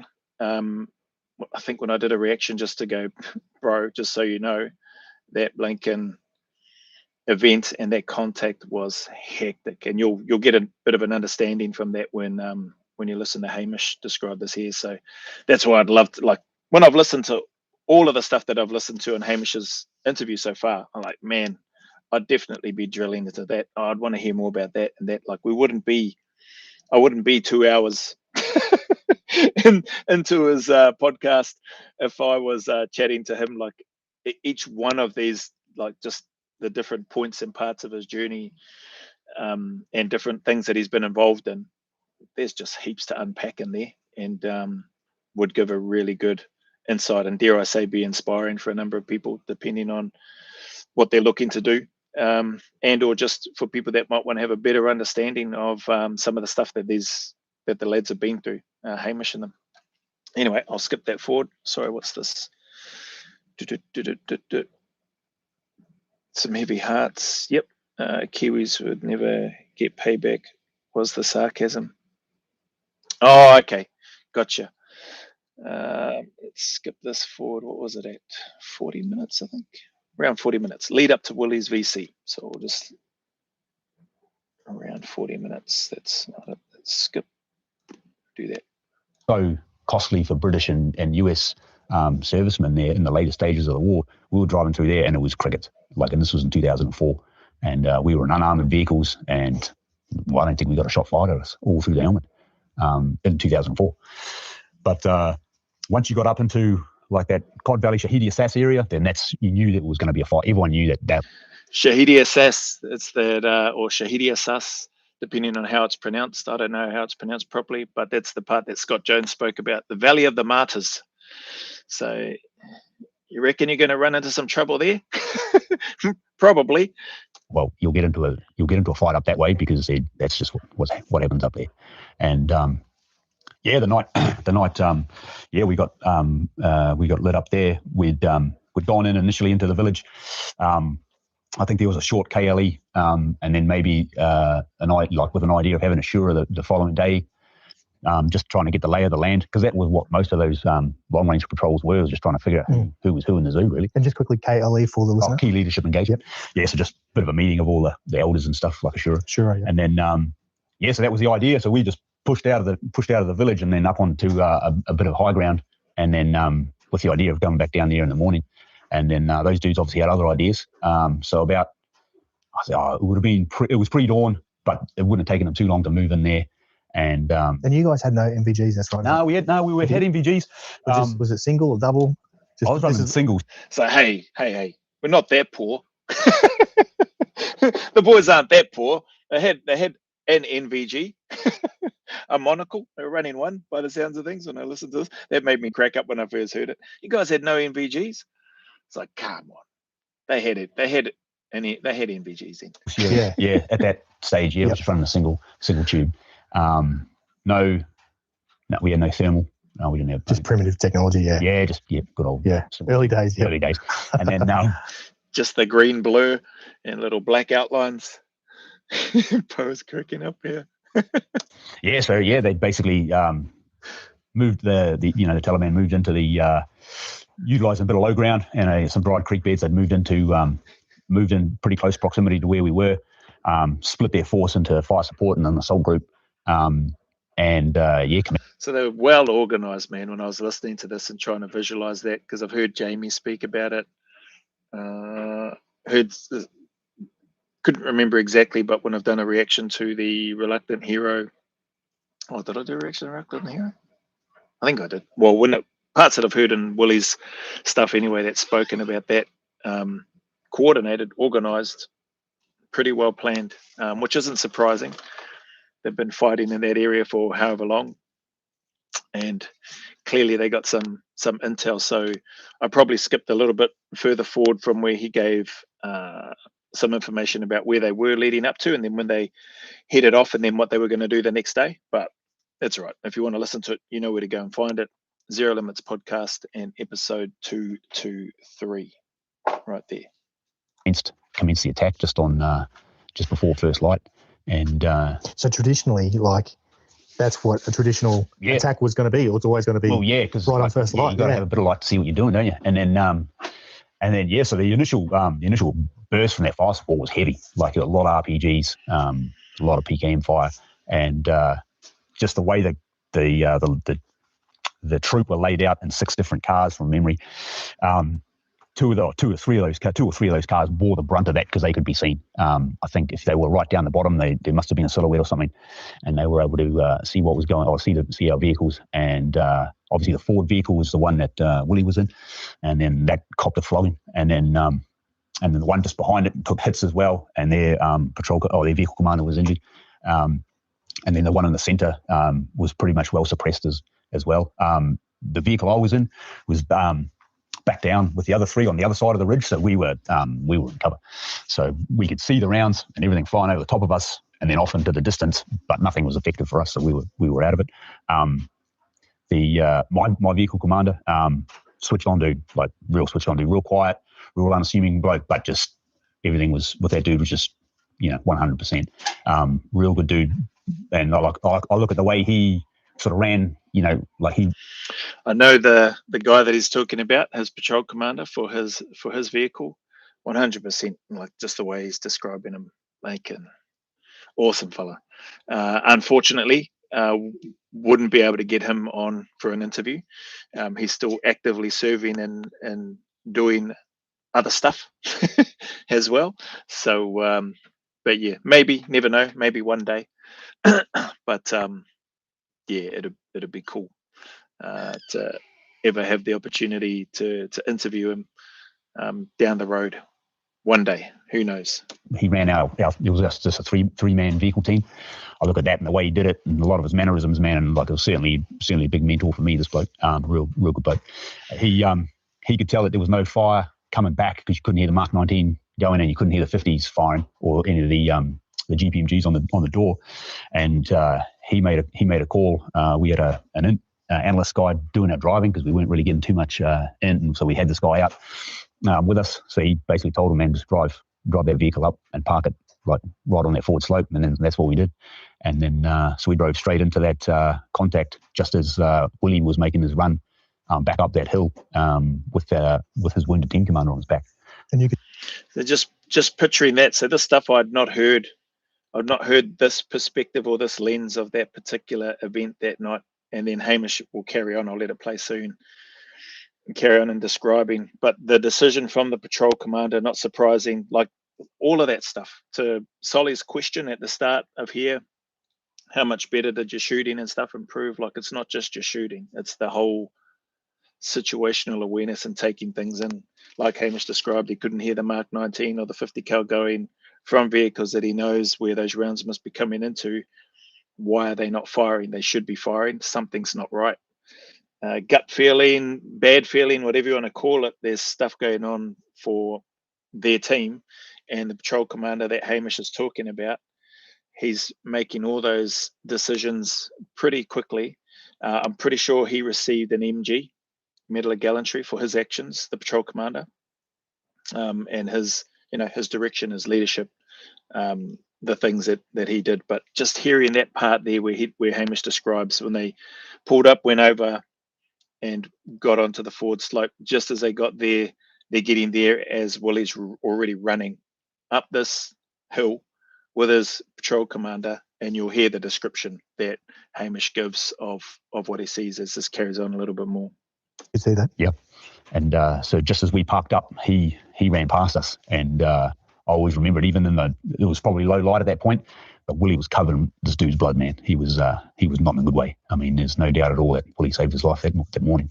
One of the other guys that was on the vehicle that was hit badly, that Willie was also on, a good mate of mine, we did a cycle together, so we were badged together the previous year. He came running up to me as soon as we pulled up, and just reached up and grabbed my M4 off my turret, because his one was on fire in his car. whole vehicle had lit up, and the ammunition was starting to cook off and rock. So I'm pretty sure, I think the person that he's talking about here is Tom. So hectic, crazy, just in terms of what they were on the receiving end of in this particular event. What Willie made that split-second decision. You're not going to live. You're not going to survive here, to his patrol commander, if we stay here. So I'm putting you on my shoulder, and I'm running to get you out of this area as fast as my blinking little legs will take me. And if I get you to safety, great. If I don't, then we're dying together. So it's just, and then Tom coming up, just hearing that of what Hamish has just spoken about. His weapon is on fire in the vehicle that's been getting smacked, and then rounds and stuff are starting to cook off. That is a horrendous scene. Hamish goes on to talk a little bit more about it, but I'd be grabbing another weapon off the other vehicle too if that was me. Was starting to fly off, and I think their gas bottle blew up too. What they were cooking their food on. That was the whole of their car just started to cook off. So just, man, yeah, the gas that you're using for cooking your meals, the fuel that would be there, the amount of hot lead and hate going into those vehicles from these groups that have been fighting for years, that have got their own TTPs and SOPs and all that sort of stuff for how they want to conduct tasks, dare I say, assaults, attacks, ambushes, whatever you want to call them. They've got some runs on the board, man. Like, they've been doing it for a long, long time, and those things have been passed down from their own people in terms of however their process works. And man, that's a horrendous, chaotic, hectic scene. When he's talking about this, I'm just like, holy heck. Yeah, so as soon as we parked up, the poor old int guy, man, he just put the handbrake on, man, and he got out of there. To be fair to him, he wasn't going to be much use anyway, so he just ran back over the hill. The poor old int guy, tasked, at least to his credit, man, he bloody followed the instruction by the PC. So 3-man vehicle. I'm assuming Hamish is up in the turret. The PC be in the front passenger seat, and they've probably got a 7.62 gun on that part of it. And then the driver is the driver, Blink, and get us to this part of here now. And it just so happened they didn't time their run. The timing of it, they're getting there as Willie is running past, covered in the blood of his patrol commander, who he's got on his shoulders, looking to get him to safety. Me and the vehicle commander just hooked in, and we just kept suppressing what we could see was the main fire coming in, which is their fire support on the other ridge. So we're starting to fire at that. I think the guy that grabbed my rifle alerted us, though, to the fact that there was someone coming up the hill, and as we turned and looked down, this is hectic, this part, when he describes this and how close it is. You'd see that assault force coming up to roll up our position, and we both fired back down on that position, and fortunately got the got the leader of that group, man, just by sheer luck. And what, you on the 50? Yeah. Cassius Clay, yeah, that's right. So Tom was the one that ran back. He was one of the guys badly injured as well. He's from Willie's car. And then because his weapon was on fire, what Hamish was describing, he grabbed Hamish's M4 and then was hooking in with that.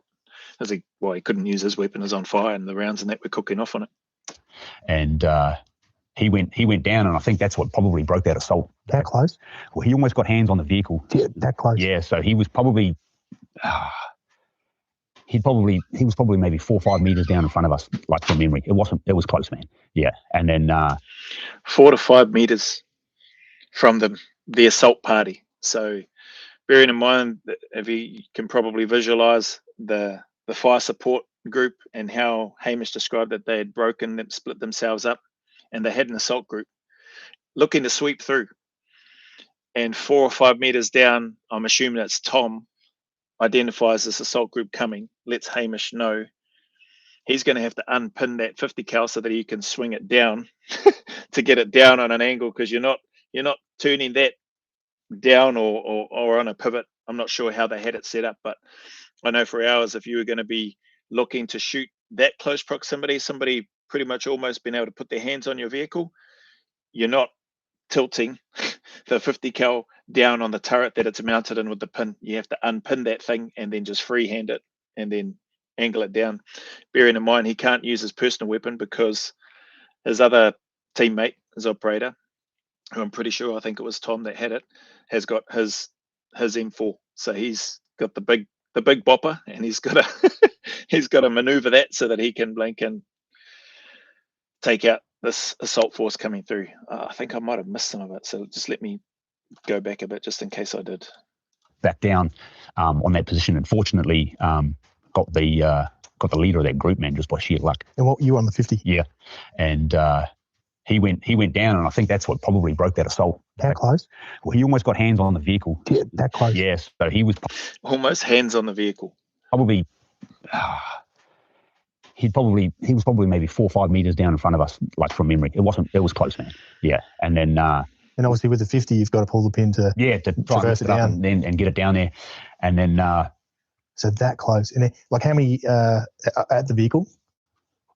Is it just that one? Yeah, there's that one guy, and there was a couple of others scattered around. And they all got cut down. Yeah, and then so it was just the one in front of our vehicle, and then that assault broke up, and then they moved back down into the dead ground, and then out back towards the village and the MSR. And at some point, I suppose the old fire support collapsed as well.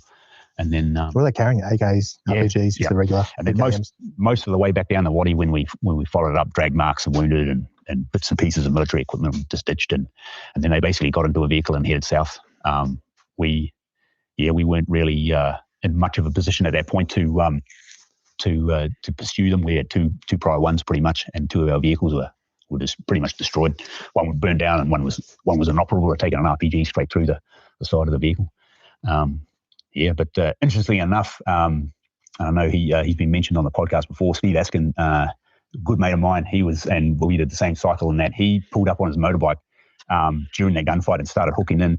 And then when it had finished, and then the casualties were sort of like starting to be stabilized and everything, and they're starting to call in AME, he said to me, we should probably pursue these guys. So I jumped on the back of Steve's bike, and we head off after in the direction of where the Taliban had fled. And how long is this after that initial event? Not too long afterwards, but we didn't catch up with them. And then another vehicle eventually fucking... What do you mean? Like you just jumped on the back of his dirt bike and you two just peed off into the mist looking for these... And obviously we spoke about, I had Jamie... That's hectic, eh? Steve Askin, rest in peace of that fella. But just and I think Hamish goes on to talk about that. He's got heaps of Steve Askin stories, and all of them are good. There are no bad ones. But just what a hearty blinking, just the dude that you want to have in your team. Same way Jamie Pinnell has described him, same way Hamish here describes him. What a loss, man. And lost trying to fight the fires, I think, down the South Island or Christchurch, wherever those fires were happening at the time. Flying choppers, and I don't know what happened, but yeah, helicopter crash, I think, and ended up dying there. But these 2 blinking bloody farm boys getting on the board. He jumps on the back of Steve Askin's bike, and then they're off after trying to chase these guys. But yeah, pretty hectic scene. Well, that's an understatement. Hectic scene in terms of 2 prior ones, like immediate Kazovac. You don't get those guys out of there; they're dying. And thankfully, they both live. So we'll let this play for a little bit more. Actually, let's just come back up here and see. I think it was some kids we used to be able to buy matches. Hang on. Humor of IEDs. What's this? And you that's Rubber Kiwi. Doesn't Dobermans, unless you get caught unfit. Basic staff have no sense of humor about IEDs. As kids, we used to be able to buy matches that look like tracer rounds coming out of the air rifles. Oh, wow. Really? Interesting. Our section decided it would be fun to scrape the sulfur from all our matches into one canister. Never got the chance to light it or sleep that night. It was only 2 to 3 weeks. We were still morons at that stage. Tom A was involved. Yeah, I answered that one. You live or we both die. That's hard and a heck of a quote. Joe, just a random question. When some of the SAS guys leave the unit but stay in the army and transfer back to units like 2nd, 1st, or 1st Battalion, do they pass on or teach the skills and knowledge? Yeah, they have that opportunity to. When they go back, like it depends on what role that they're going back in as. Usually if they're going back as a section commander or something like that, then yeah, they're going to pass on as much as they can, but they're not, what's the wording? They're not teaching break contact drills, like they're not teaching small man tactics and that sort of stuff, by and large, not for the most part, because if they're going back to a larger conventional force. And so being part of a section, platoon, company, battalion, it's those types of tactics that are then getting used, if that makes sense. It's not necessarily small man team stuff. These days, though, obviously the landscape has changed with global war on terror and the need to do urban environment training, so much so that all that stuff is done on basic training and stuff now, and even more so in core training. And then that flows on and they build upon that, from what I understand, once they're in the battalion and stuff. So there's been a lot of, dare I say, advancements, and the need to have elements of small team training incorporated as part of the teaching and the training for soldiers these days. They need to be able to operate in some of those types of situations that they may find themselves in. But yeah, guys would pass on what they can, I guess. Probably when guys are going back in the day, maybe a little bit different now, where they can maybe teach some more of those skills that are probably more, would have in the past been more applicable to a unit like the regiment or like the SAS. But back in the day, they're probably, like I said, more sticking with the conventional, and if anything, trying to continue to be a good example to those soldiers that they're with in that sort of battalion type environment, and probably just answering questions for the inquisitive ones, or the ones that might have thoughts about wanting to go. And at the same time, those guys that go back will be looking at and assessing, people that they think may have the potential to go, and or who they think should go and give it a crack. So yeah, sort of, hopefully that helps answer that question. They picked up from the SAS. Yeah, there'll be some things, a lot of things they won't be able to teach, just because A, they don't have the weapons, B, they don't have the ammunition all the time, but C, it doesn't line up with the needs for a conventional fighting force. Be nice if they did, because right now the army doesn't have a clue. Is the 50 center mounted or off to one side? What do you mean center mounted? Not sure what you mean, Rubber Kiwi. Is the 50 center mounted? Excuse me. Dun, dun, dun. So it's up on it. If you're talking about the 50 cal up in the turret, it's on the bracket, and the pins go through to secure it there, and then you rotate you spin the whole turret around with the gun on it. It's got limited movement in terms of if you're sitting in this position and you can turn it, but if you need to shoot right to your 3 o'clock or to your 9 or to your 6, you got to spin the whole turret around. Whose army does with all the pansies running our country? Soldiers can only do so much if leadership aren't doing their job. Port Hills fires. Right, yep, Port Hills. Pretty sure deranged guy lit those Port Hills fires. You bloody twat. Yeah, whoever that guy is. I knew his ex, not a good guy. Oh well. should be charged with murder. Yep, blimmin' egg. Unfit, my separation wasn't pleasant and cops were called. I still won.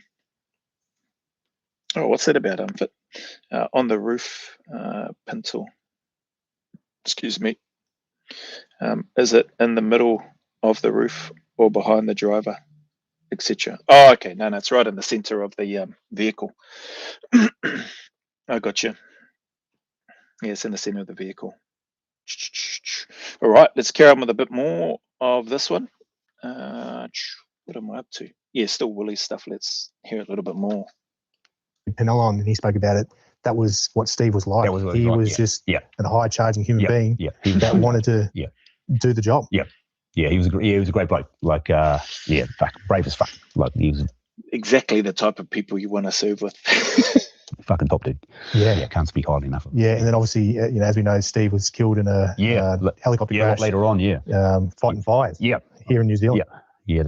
So absolutely animal. I'm sure you got a few more stories which we can talk about. Yeah, there's no shortage of Steve stories. That's and they're all good. There's no bad ones. They're all good stories. Yeah. That's pretty cool. I think that's that one. What's the next one? 1 hour 21:45. Change in tactics from night to day. So this is starting to get into some of the Australian stuff now. If you haven't listened to Hamish's interview, I've known about it for a while. I just haven't gotten around to it and the reason that I haven't is because there was no video. There's no video for it. So my reaction videos, I prefer to do them with an actual video of the person being interviewed. But so that's why I just sort of held off. But I'm stoked. I'm glad that I'm like well over halfway through his interview, and I'd love an opportunity to delve into stuff with him. But it is what it is, and it's a no from Hamish at this stage. So, and may very well be forever. But I'll probably drop him a line again. I'll see how things go. And just you never know, he might change his mind. So fingers crossed. Where are we? 1 hour 21:45. 1 hour 21. Let's just go from there, I reckon. Sorry, what's this? My very messy divorce. Oh, okay. Sorry to hear that, Unfit. Very rarely is separation tidy. Yeah, I would have divorced you too if you were against the was.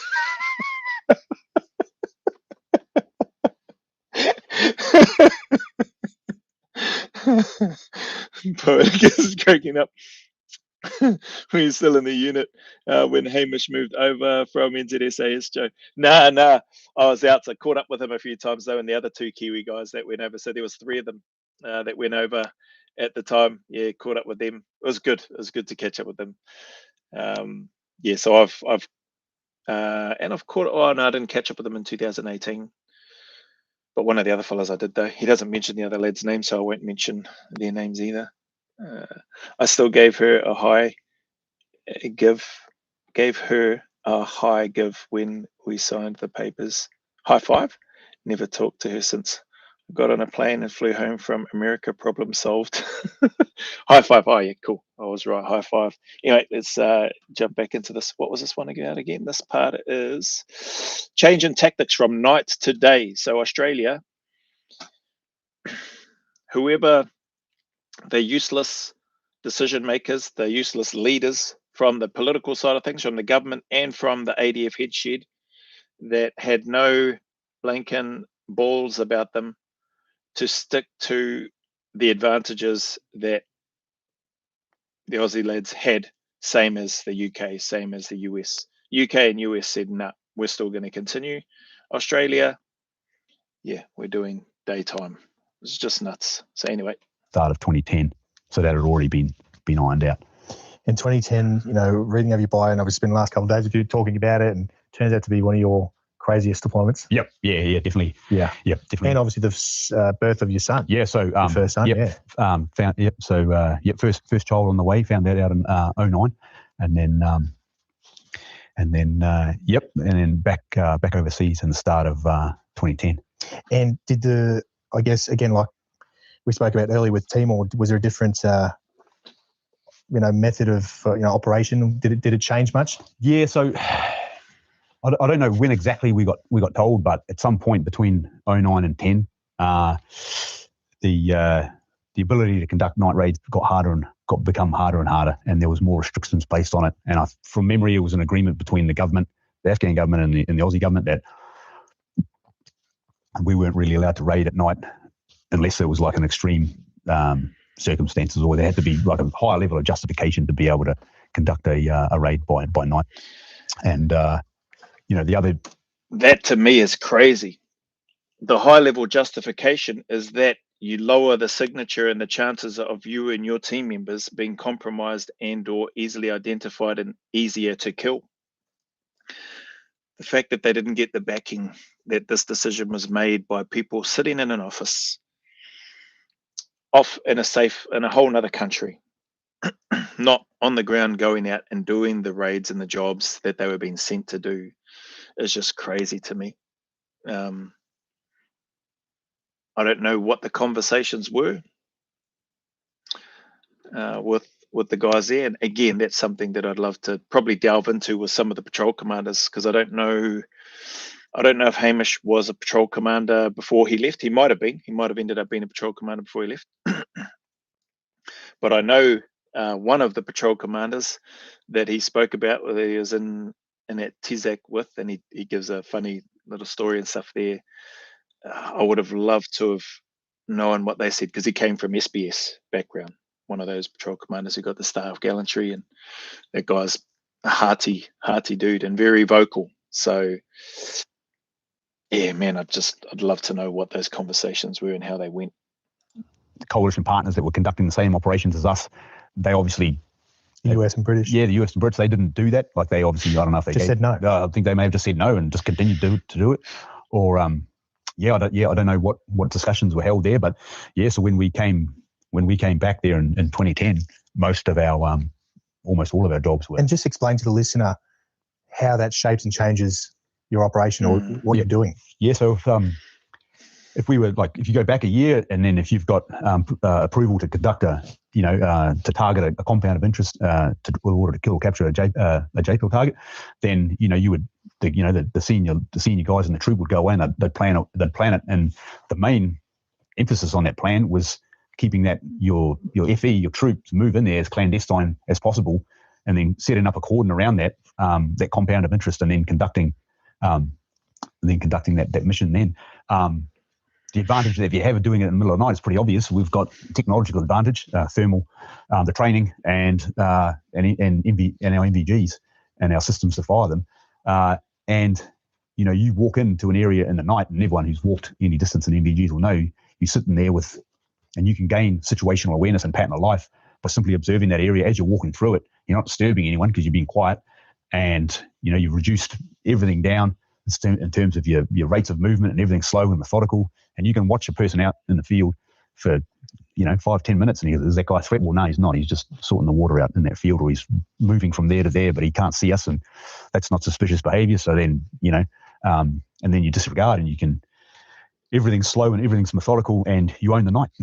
And then you take that same compound, and then you hit it by day with 4 helos, and then you're audible at 4 minutes. So you got 4 minutes, which is a long time. You got 4 minutes that those people in that area that you're trying to target, they know something's coming. They can hear those helos coming up the valley or coming over the mountain or whatever. And I mean, and that's best case scenario, because most of the time there was a spotter network back at base that alerted them when 4 Black Hawks and 2 Apaches left and what direction they were going in. So they probably had sometimes up to 40 minutes notice that someone was potentially coming, and they could take measures. Whereas at night they can't see where the helos are flying. They don't. The helos don't fly in and onto that compound at night, because that's not how you do it. You walk in, drop in short. Yeah, and so that same compound of interest, you've got seconds to decide. Is that person running for their lives, or are they running to lift a weapon or something like that? And suddenly now you've lost all initiative in there. You're trying to gain it back, and the success that we had would have been far greater if we continued to work at night. Of course, and we would have lost less guys. That's it. Yep, and then we would have inflicted less casualties, and we would have been more surgical, because the advantage we have with our training and technology meant that we could have been more precise. Yeah, that's the biggest thing. Yeah. Seems like a no-brainer, eh? So again, I just wonder who was involved in those conversations and or how and why, particularly the regiment headshed didn't just flat out say no. Like, their job is there to advise and counsel the government members. Yeah, there may be some pressure from the local Afghan government, which is what I've heard Mark Wales and them describe, that there's some pressure from there, that they didn't like the night raids. And Australia decided to, just seems like some piss weak decisions there, to go, yeah, okay, we'll just do day raids, or became increasingly harder and harder to do night raids, based on what Hamish was talking about, for long periods of time. It seems like, listening to the other guys that have been over there, so it'd be interesting when I catch up with Rob, seems like the vast majority from between that 09-10 period, seems like they ended up majority doing daytime operations, was just massive increase on the risk to the guys. So again, just probably another example of, for me, as I've listened to this, of just how weak the leadership must have been. Not only for the regiment's perspective, but just the ADF in general. There's so many more pros to, and the benefits, and less risk to the loss of life by ruling and owning the night and using the technology advantages that they have, and that they have, and the fact that the other coalition forces like the UK and US just said, yeah, nah, we're going to keep doing night raids. It's like, heck. Sorry, chat. Ever since I've been trying to clock Tinder. Is that unfit for purpose? Cut it out, unfit for purpose. You're not. I'm surprised you're on here. You haven't even sent me an email yet. You said you were going to get your nephew to help out. Both sides. I can't do the fish pics. I was going to say you should have tried the Navy. I've got a few friends who are ex-Navy. Most of them are solid rum drinkers. Excuse me. No, I don't need Tinder, man. Just what the woman wants at the time. Adapt, overcome. You'd want to be after what they do in their bunks. Noted. Be in the Navy and love a man. Be in the Air Force and be that man. I had a very good mate who worked in avionics. I had no idea where he ended up. I've kind of disowned the nephew at the moment. He doesn't want to go hunting. Crack up. Well, fair enough. Good for you, unfit for purpose. Where are we up to? Let's skip forward now to Gizab. I couldn't make out what they were saying here. This Gizab, good guys, target recognition and control. This was a cool part in terms of if I've got the right time. 1 hour 37:40. 1:37:40. Let's go about there. They're good guys, and then we pushed them off, and then called in some CAS. That was successful, and then everything went quiet. I'll always remember that job as we were soldiering forward, when we took a couple of compounds and then started to suppress the guys as they were withdrawing, and then subsequently called in the CAS. But you could see a compound with movement in it just off to our right, and we went around there and made entry in there. And I remember cracking that door, and there was just armed Afghans in there. And they were like, we both had that sort of pause, and we're looking straight at each other, both armed. And then one of the guys, I think he was the leader, sort of came over and just waved his hands and like ushered us in for a cup of tea. And we're like, yep, this is the Gizab good guys. And then how close were you to like raising? Oh man, like the gun was up, the safety was up, everything, man. It was like, oh man, like it's crazy, eh? Well, they say the Gizab good guys, but they're sweeping through this compound, they can see another one. So the context to that earlier, there were these guys, the Gizab good guys, apparently, that they were looking to work with. But when you crack the door and he's made entry, he's gone in, like you said, weapons up, is tracked right on the person's safety is off, finger will be resting on the trigger at that point. It's not outside the trigger guard.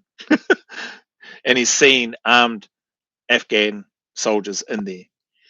The only reason that I can think of in terms of him not pulling the trigger and dropping them is because they must not have had their weapons pointed up at them, but they were armed. They had their weapons.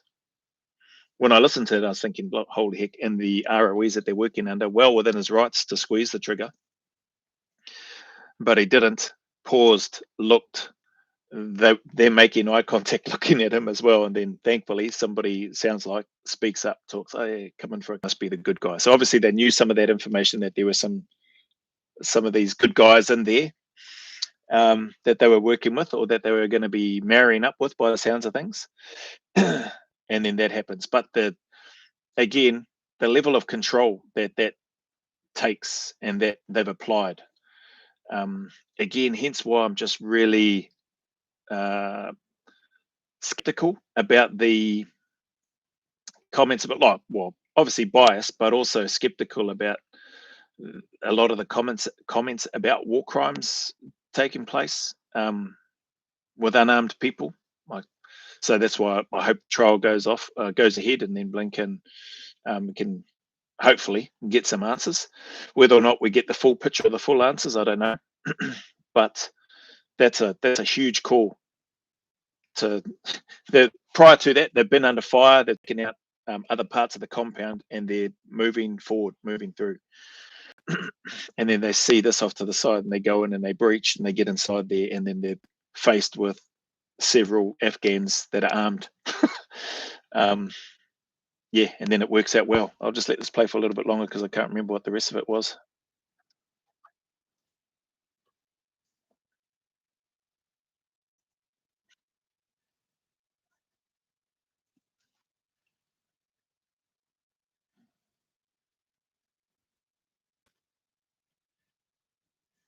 Yeah, I think that's probably the rest of that one. But that's impressive to me. It's massively impressive, the restraints that was shown by Hamish and whoever else would have been right on his tail into that room. And for rounds to not get sent down range in that situation, them taking on board, obviously, the orders that they would have had, the understanding that somewhere there are some good guys here that we're supposed to be connecting with. We don't know exactly where, though. And then be confronted with that when you're going into the room. That's hectic, man. Extremely, in my opinion, like, I would just love to delve in. Like, that alone is one topic for me. That alone would be, I'd be asking him about that for Blinken probably an hour easily. And just getting him to, okay, can you just, I need you to, bro, can you please break this down? These are the things that I would like to know and ask, like, in the lead up. What you knew, what you didn't know, how close were you to, like, obviously finger resting on the trigger. I don't know if you can get much closer than that to squeezing the trigger. Why did you pause? Why did you? Yeah, you're looking at each other, but to me, if you're breached and you've got in there, and they haven't got the weapon up on you, the element of surprise, aggression, and speed has all worked in your advantage, and you've breached in there with the intent to take them out. They've literally been caught with their pants down, but they've got their hands on the weapon. Like, what stopped you? Like, what was the I don't know if you call it hesitation. What was the reason? What was the reason that you didn't squeeze the trigger when you could have, based on the ROEs that they're working on? Like, just that alone, I'd love to get him to unpack that. I haven't heard him go into that in here. It's just sort of, I understand Maddie's doing the interview in Zero Limits and how podcasts work. They're looking to keep things flowing, and that's really, like a whole bunch of other things that he's spoken about. There's stuff that's that we're missing out on, or that I feel like I'm missing out on. And so I want to know. And that's why, selfishly, I want to know more about those specific pieces and elements and have him explain it more. But anyway, as I say that, I then look to skip on to the next part. Well, that's because I'm not interviewing him and I can't ask him. First son born and into Tizak. 1 hour 43, 20 seconds. Let's go to that. Excuse me. 1 hour 43. Let's go from 42:52. Pucker. Tense. Yeah, wild. They didn't want to keep on night raids, but US and UK did. Yeah, good on them. Good on the US and UK for sticking to their guns, and like, they understand, like, we've got all of this. Why invest all this money? Why invest all this money into the advances, into the technology that we have, the advantages that we have with thermal vision, with NVGs, with our weapon systems, with the lasers, which act as a nice, at night, IR laser beam that your rounds are going to go and hit more than likely, that can also be used as a target indicator that the enemy does not have. Why would you give away all of those advantages? It's just ridiculous. We can't hear it, Joe. Can't hear it. It's never a war crime the first time. Oh, really? So you didn't hear any of that? That's the first. I don't know how long ago you put that comment in talk. Apologies. I can't hear it. Should be able to hear it. It's still coming through my headphones. This. Oh. Oh, hang on. Maybe you're right. Where's my headphones? Oh no, that's connected. Let's try this. Hang on. Can you? It's still coming through my headphones, unless you didn't press play. Oh, I haven't pressed play yet. I'm about to right now. Can you hear this? Can you hear it?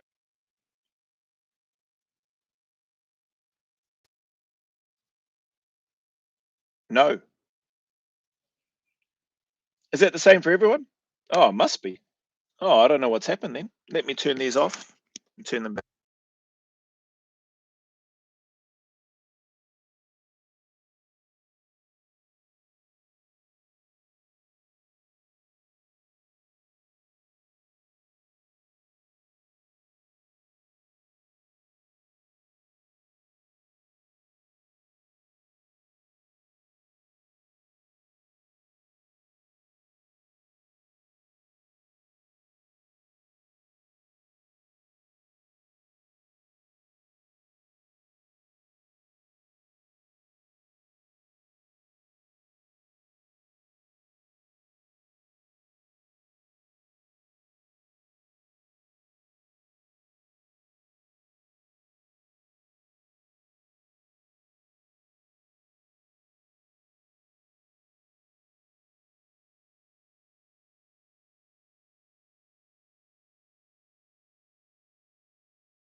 That's TK. Yep.